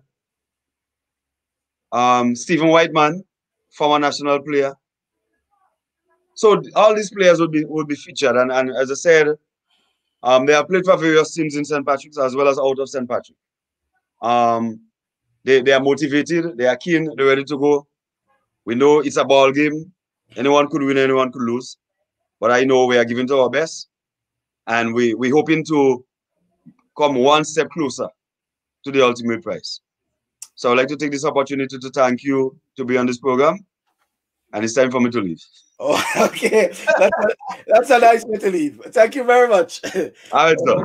Okay, then. So that's Mr. Andal there leaving us. But it was, it was a pleasure having Mr. Andal. We also had Mr. Glenn Alexander, representing Combined Northerners, and also JW Catholic Secondary School. And Robert, it was sort of interesting to hear from Glenn that things are looking up for Combined Northerners to be back again, organized and into organized football in Grenada. Yeah, I would look forward to seeing them back as a prominent football team, as a competitive team. Well, I mean, not just as a team, as a club, so you could offer U15 or women's programs as well, youth programs, and your senior program, both for male and female. So that's very good. That combined Northerners, they are on the up. Um, Last week during the commentary, I was mentioning to Leslie Smith that I have a soft spot in my heart for Honved, Fontenoy United, and SAFL because these are teams that grew up as a child that they were always a strong team, or prominent, and always dominated in football. And it's sad to see how they have fallen aside. And out of the three, only Fontenoy seem as if they're about to, or they're rebounding. But you always want to see the prominent teams stay on the up. But it's life, and it's sport in life that one day you're on the top and tomorrow you're below, and it's always some fresh air being blown in the sporting arena with new emerging teams, new emerging talent, and it's always welcome. That's how you keep the sport alive and regenerating for years to come. Okay, and the issue of the sports policy came up. I know, well, Chenny mentioned it. That's Mr. Joseph. Yes. And we hope to have Mr. Joseph sometime. He gave his commitment for November to be on the program. But you have been listening to the program previously, and the whole issue of the sports policy would have been raised. What's your thoughts on the sports policy for Grenada? Man, it has been talked about for so many years, and some would tell that yes, we do have policies, but is it being implemented? Is it being enforced? Because there are so many deficiencies in our various sporting disciplines, and so much help is needed in creating proper structure, regardless of whatever sporting discipline you're supporting or you're following. We need it. We need strong policies. Our island, being an island of only 100,000, is nothing to talk about. We can still be a force in swimming. We can still be a force in netball.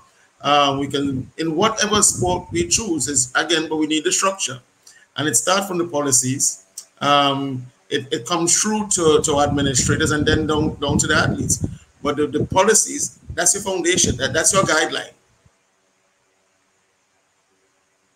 Well, it's interesting to know that there is talk about the sports policy once again, and hopefully that the effort that was made about 10 years ago can be back again, because as you indicated, and our previous presenters made the point that it's important that we get sports at the foundation level, Yes. and it's not just at the senior level. Most times we believe and we think that sports is just at the secondary school or when you leave secondary school, but it's important to get the sports started at a very early age. You know what was heartbreaking? Something that Glenn said that, and I was surprised to hear that the ministry, I'm assuming it's the Ministry of Education, they took out, or probably might be the Ministry of Sports, but I mean, anyhow, they took out the PE teachers. So who's going to have the PE classes? I mean, are you going to have teachers having to teach their regular classes and still have to go and do PE? I'm not certain. So I'm sorry that he's not here to expand on that. But that's disheartening that there's a shortage or there has been a removal of PE teachers in the schools. Okay. Robert, let's move over to the administrative aspect. And I know you probably may be able to speak a lot about football in terms of administration. It seems, I should say, well, I don't know if it's because of COVID, there has been probably a simmering of tension within the Grenada Football Association that we have probably witnessed, experienced, probably about a year ago or so. It seems as if all is well for now. I don't think all is well. Oh, wow. Yeah, I don't think all is well. I mean, but all would never be well in anything that you do. I mean, there's always room for improvement. There will be areas that need to be improved on. And sometimes people criticize just for opposing's sake, and then there are those who would tell you they're not just only criticize, but they would have solutions. for many years, there's been a lot of disputes in football. I mean, I'm speaking about the GFA.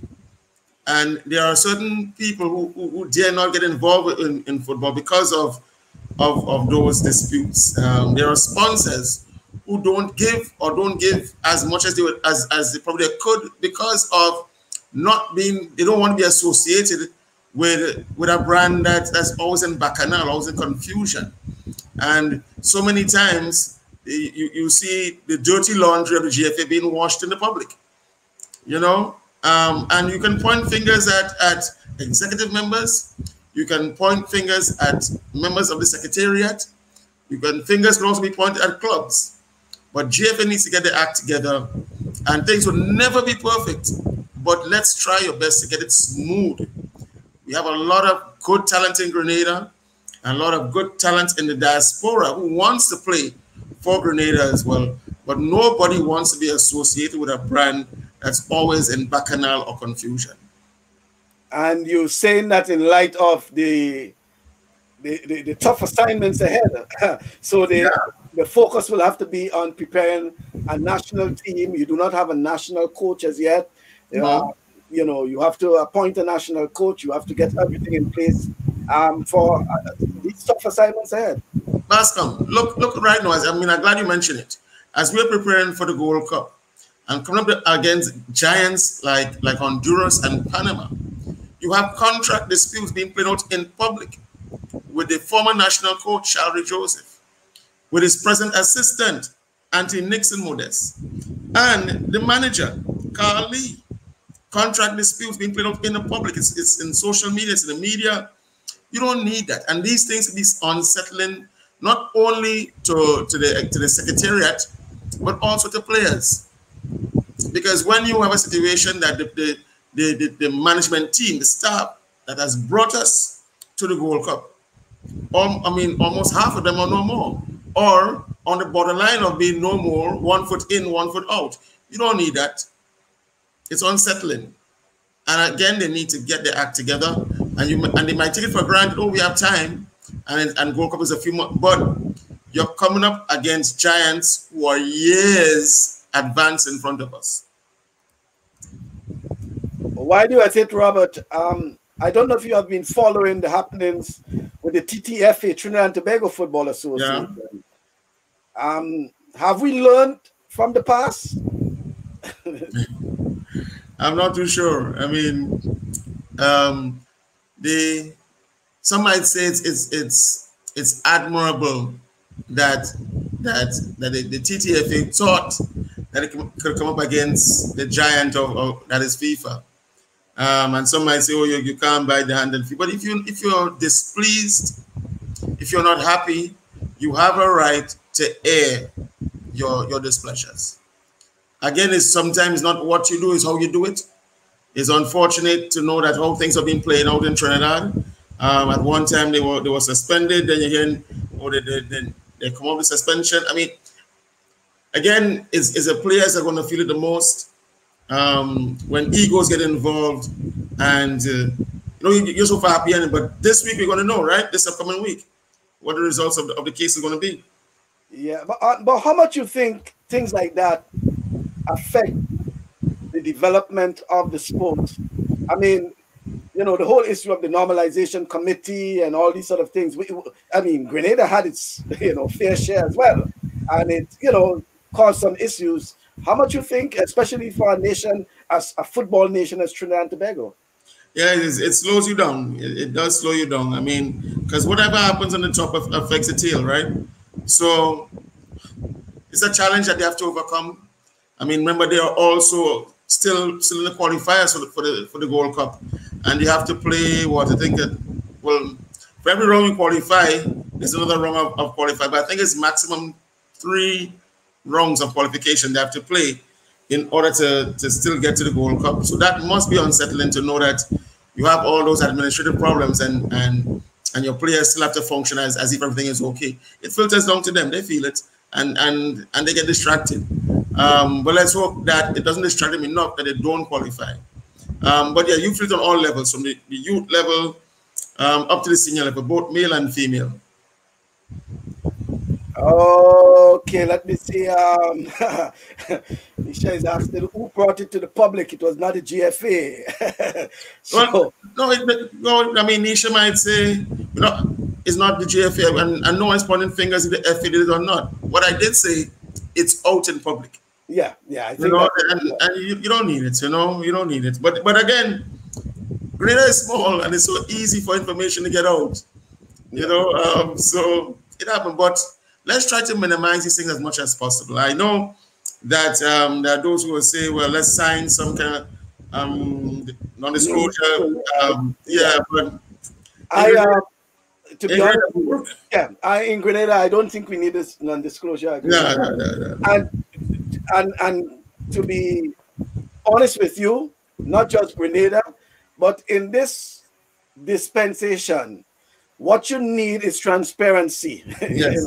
You need transparency, especially in sports. Okay. Yes. And this non-disclosure agreement in sports, especially a place like Grenada, I think is nonsense. Sorry about that, but I don't agree with it, and it's unfortunate that a place as Grenada, we going into this thing where clubs or sporting associations are signing non-disclosure agreement, and to me it just brings what should I say? It brings more suspicion on the motives of some of the administrators, and as we see what's playing out in Trinidad and Tobago. Okay, you are right. You are right. It looks dubious. It comes across as administrators who want to have their own way, who want to get away with certain nasty calls, and I agree with it. No way, not in Grenada. Yeah, it's a bit unfortunate that we do have these things still permeating sports in Grenada, and hopefully that these things can be ironed out sooner or later. But I know, Robert, you have to go sooner or later, but I still want to, pick your brain on the Pure Cup for later, because it seems that that's the big talking issue, for later. The matches again, the matchup again. Right. So the first game at 6:00 is St. Patrick Crown City Strikers against St. Andrew Big Parish Stars, and the second game about 8:15 or so, you would have St. George Royal Cannons versus St. Mark Western Stars. The St. Mark Western Stars, they are primarily Hurricane, and I think last week during the commentary we were talking about them. Like you mentioned earlier, St. Patrick only has 2 secondary schools. That is St. Patrick, I mean, as a parish. Victoria, as a town, only has 2 clubs, Hurricanes and Sunsetters. And the bulk of them are cousins and brothers playing for these 2 various teams, and neighbors. And, I mean, let's face it, Victoria, Hurricane, they have been the mecca of football in Grenada for decades. Very consistent, always strong. So on the parish level, it's not difficult to pick a team. And that team is going to have a wealth of not only experience, but a true bond of chemistry. How do you break that? They all play in that one little playing field right in Victoria. They all go to the same secondary school, play on most of the same team. I mean, grew up to the same program. Most of them were coached by Andrew Monroe from a very early age. So how do you break that? Let's come to St. George, Royal Cannons, where you have a pool of 19 or so clubs in the parish to choose your best 18 to 25 players from. It's tough. It is difficult. And you don't have as much teams from St. George in the Premier League, which is your top league. So again, it even makes the job of the coach harder. Luckily for the Cannons, they have the likes of Anthony Modeste this year. First time coaching the Cannons, and you have seen the improvement. They're still not where they need to be at, but you have seen the improvement.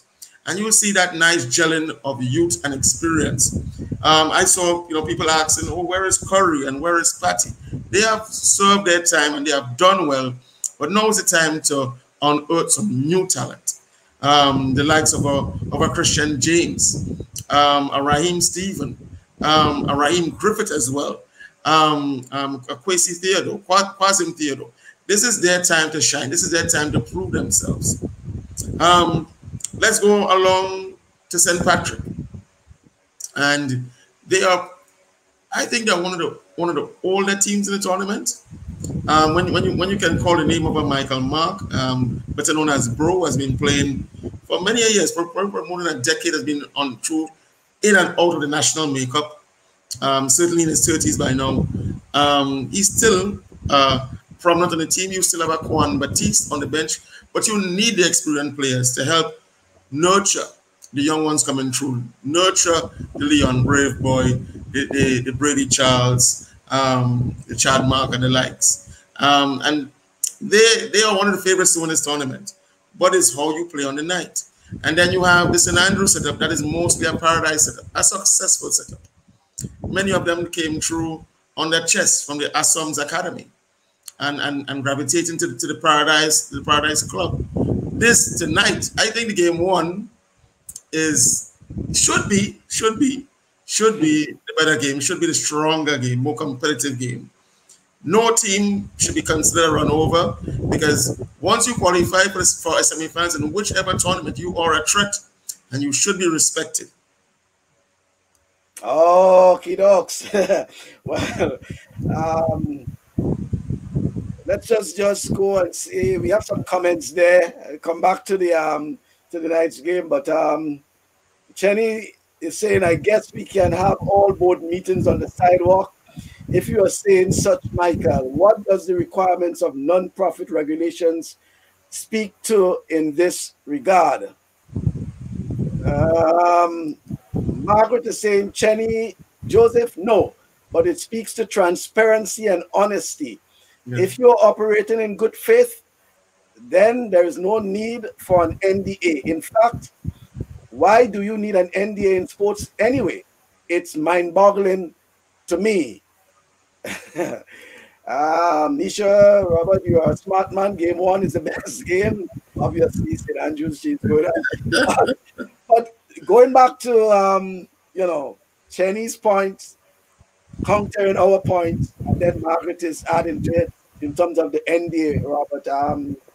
I still don't understand, as you know, the need for an NDA in sports in Grenada. Sports in Grenada is primarily amateur. Primarily amateur. Why do you need and volunteer? Yes. Volunteer. Yes, you're right. Except for the football, who may have one or two paid officers. But generally, even within the football construct, it's also a volunteer system. And it calls for, and especially in what the GFA and other associations have been going through over the years, it spells for transparency, okay? And I think the whole issue of an NDA at this time, I'm not in agreement. Should we therefore ask that all decisions be made public? It speaks to decisions being made. Chenny, I don't think that is the issue, but we can always discuss it, further in terms of the NDA and what it speaks to. We want transparency in sports. That's what we want. Transparency. Yeah. When Mr. Joseph gets there in November, then he can elaborate on his point and defend his point. But all for now, and I think he's a minority of those who would be for an NDA. I think the majority you're against it, and with reason so. Again, you are right, Bascom. It speaks to transparency, and the bulk of people who are involved are volunteering. So why you want to put handcuffs over their mouth and tape over their mouth? It's a no-no. But for those who are for it, especially the likes of a Chenny Joseph, you get his chance in November when he comes to your program to elaborate and defend his point.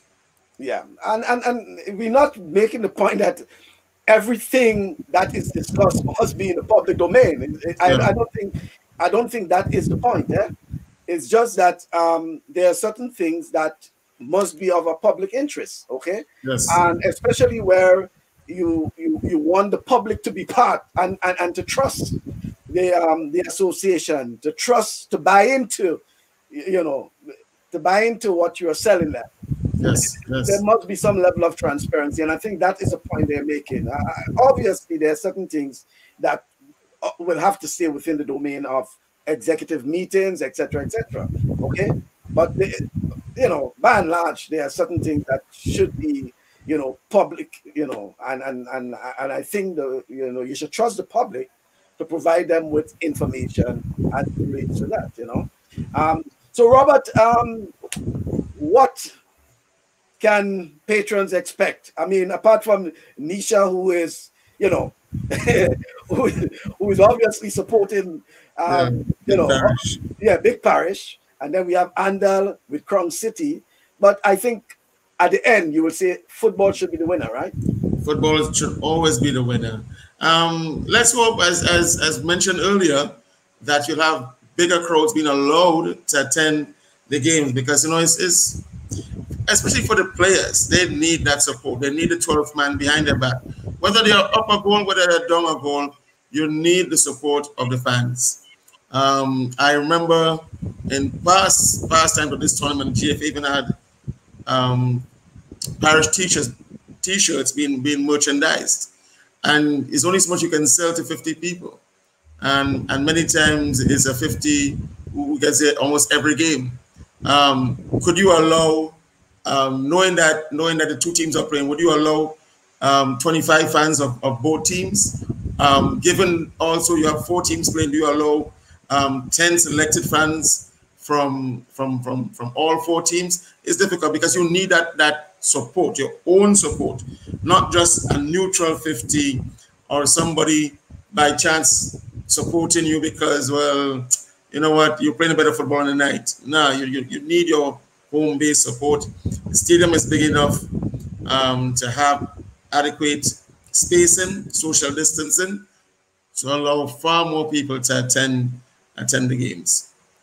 Okay, then. There is something there. Let me see. There's something there I want you to basically how I think it's coming from Cleve. He wants you to compare today's hurricane with the hurricane of the past. That's a tall order, eh? Yeah, that's a tall. I mean, I could probably compare hurricane growing up as a child in the late 80s into the 90s. I mean, I'm still pretty young, but I don't think they're as strong as compared to that period of the late 80s when you had the likes of, let's say, Arampa Forsyth and Andrew Monroe and the late Steve Mark and the likes. That era, to me, is a far stronger team as compared to the ones now. I think because they've been so consistent over the years, and yes, you have had that drop in football, they have still remained above that. But football in a whole has dropped off a lot. The quality, the style of football, the execution of technique and tactics have dropped off significantly.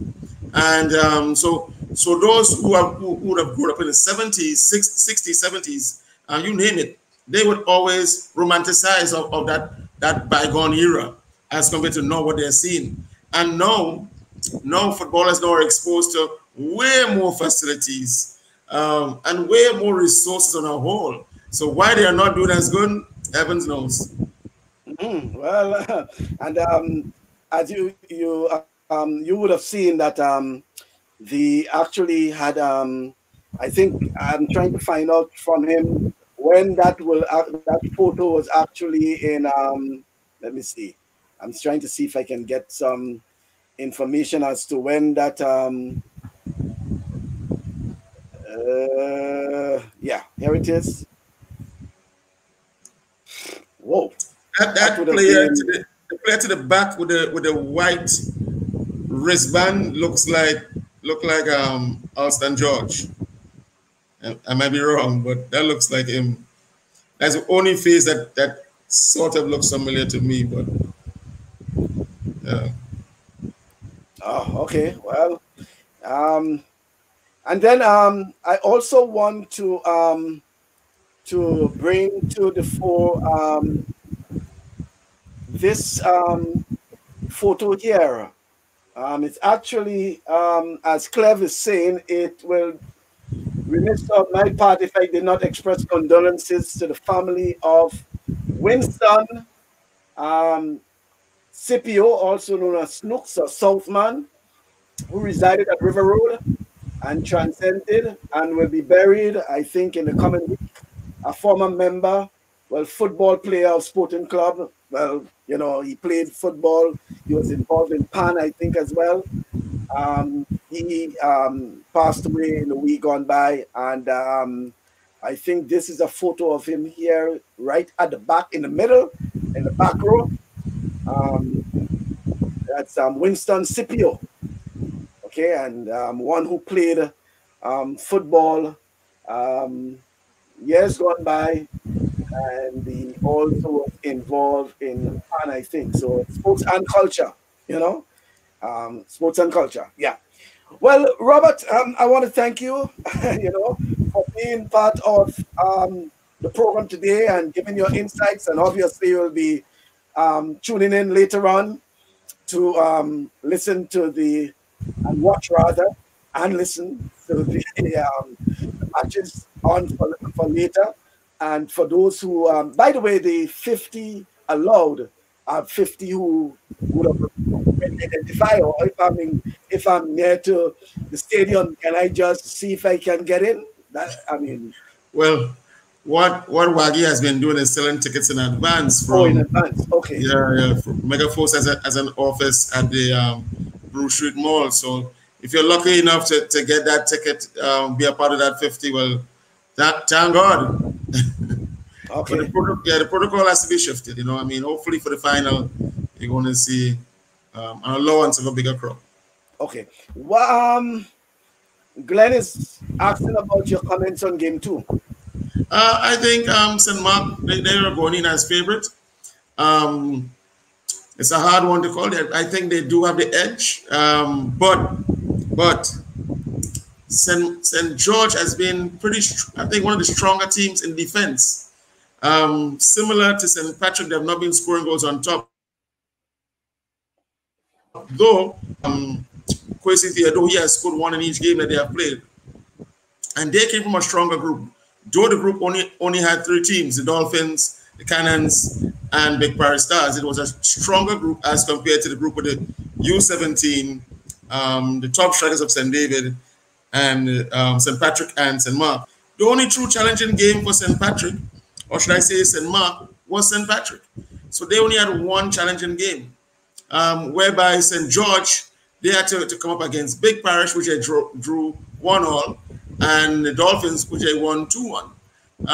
So it's a tough one. It's a tough one. And to the winner goes the spoils, you know, so may the best team win. All right. Well, Shen is just wrapping up with saying that facilities have never and will never develop talent. Proper sports science and sports medicine professionals develop talent. Yes and no, but you still need facilities to train and to develop that talent. You need facilities. You need proper facilities. Think of training on a field or on a court that's just dilapidated. That has you have to run through cow dung. You have to dodge little holes in the field. You know, you're on a basketball court. Whatever deficiencies you may have there, you need facilities to help train and to bring out your best. You do. Everything has a factor. Whether it's your facility, whether it's the medicine, whether it's your nutrition, more time you spend in the gym. There are so many contributing factors. Not one factor is the all answer. There are many factors that help in the development of the athlete and contributes to his or her success or failure.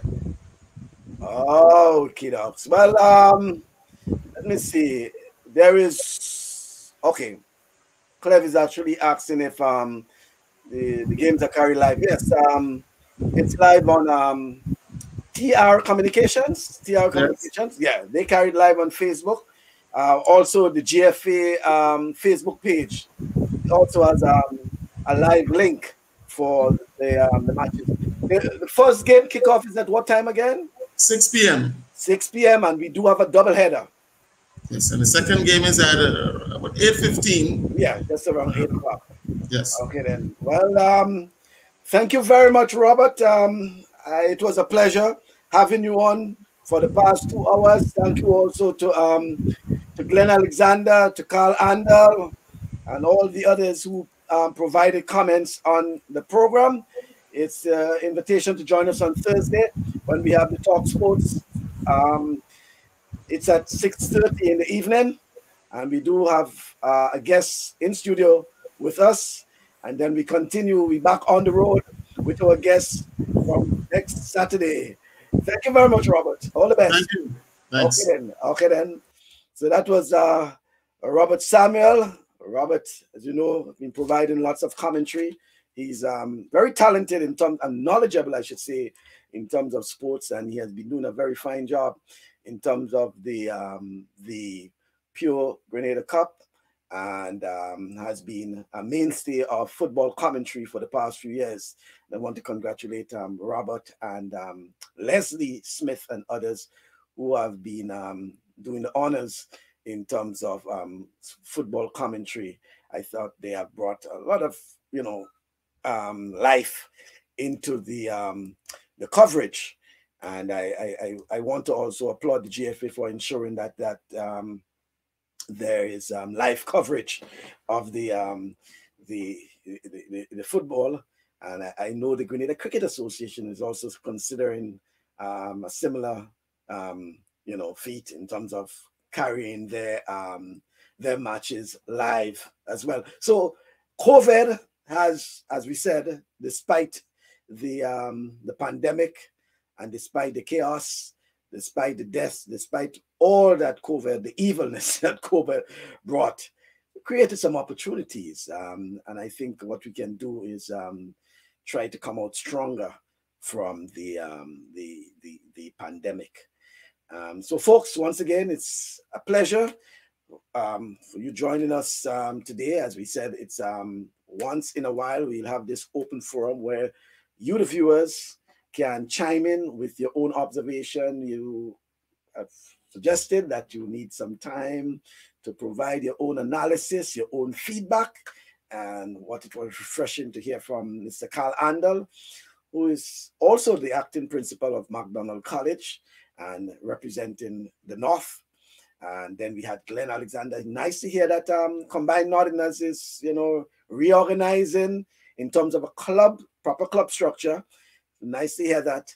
And then we had from Robert Samuel, who is a sports commentator, giving us a whole roundup of the Pure Grenada Cup and other suggestions in terms of sports development on the island. And as usual, the folks who have been providing their comments, Cleve Depredine, Lincoln Toro Depredine, Margaret Francis. Thank you, Chenny, for the comments. We'll have a discussion. And by the way, Chenny has agreed to be on the program in November. In fact, he'll be there, I think, the day before his birthday. I don't know if he specifically requested that day, but it will be the day before his birthday. And oh, yes, Richie Hughes has agreed. It's just a matter of getting him on at some point in time. Richie Hughes. I've been in contact with Richie. I still have to confirm with people like Pamela and others. We have quite a number of folks who have agreed, but just need to be scheduled into. We're trying to be as flexible as possible. So we're trying to, fit them into a schedule, provide dates, and they will choose which dates they think that can fit into their schedule. So yes, we also have Mr. Cecil Greenwich, who has also agreed and suggested a date. Mr. Bonnie Wilson, who has agreed and expected to be on the program sometime in the future. Mr. Bruce Swan. Quite a number of folks we have invited. They have agreed. Some have declined, expected, But those who have agreed said, no problem. They just need to find a suitable time when they can make the effort. And in some instances, they want to get some information in terms of gathering their facts, gathering their memory, as Michelle did, you know, although she had a short period of time to get her memory together, but she did pretty well. And certainly we'll have Michelle some other time again. And by the way, Mr. Ram Folks, who we had very early in the program, has agreed to come back because he has some more information he wants to discuss and things like that. We have at least 2 or 3 persons who I think have agreed to return on the program in the future. Not that they want to take the slot of others, but whenever it's you know, convenient for them to be on the program again, they will be on the program. So Ram Folks is one, and I trust that it will be another interesting program from Mr. Folks, as we had with Mr. Folks and Mr. Paul Roberts and Michelle Hercules. Walter St. John, Ray Roberts, and Rich Pereira, and, you know, quite a few of them folks. Mr. George Goatee Robinson is expected to be on our program in the future, and he has also agreed and should be able to share a lot of information with us in terms of not just track and field, but sports in particular. So, folks, it has been a pleasure. Thank you for keeping me company, and I hope to see you around on Thursday, 6:30, when we do have another program. Until then, I want you to stay safe, you know, and remain positive, okay? And when I say remain positive in terms of the mindset, in terms of your focus, okay? But you have to stay negative, though, you know, stay negative from the COVID. Take care. I see you soon.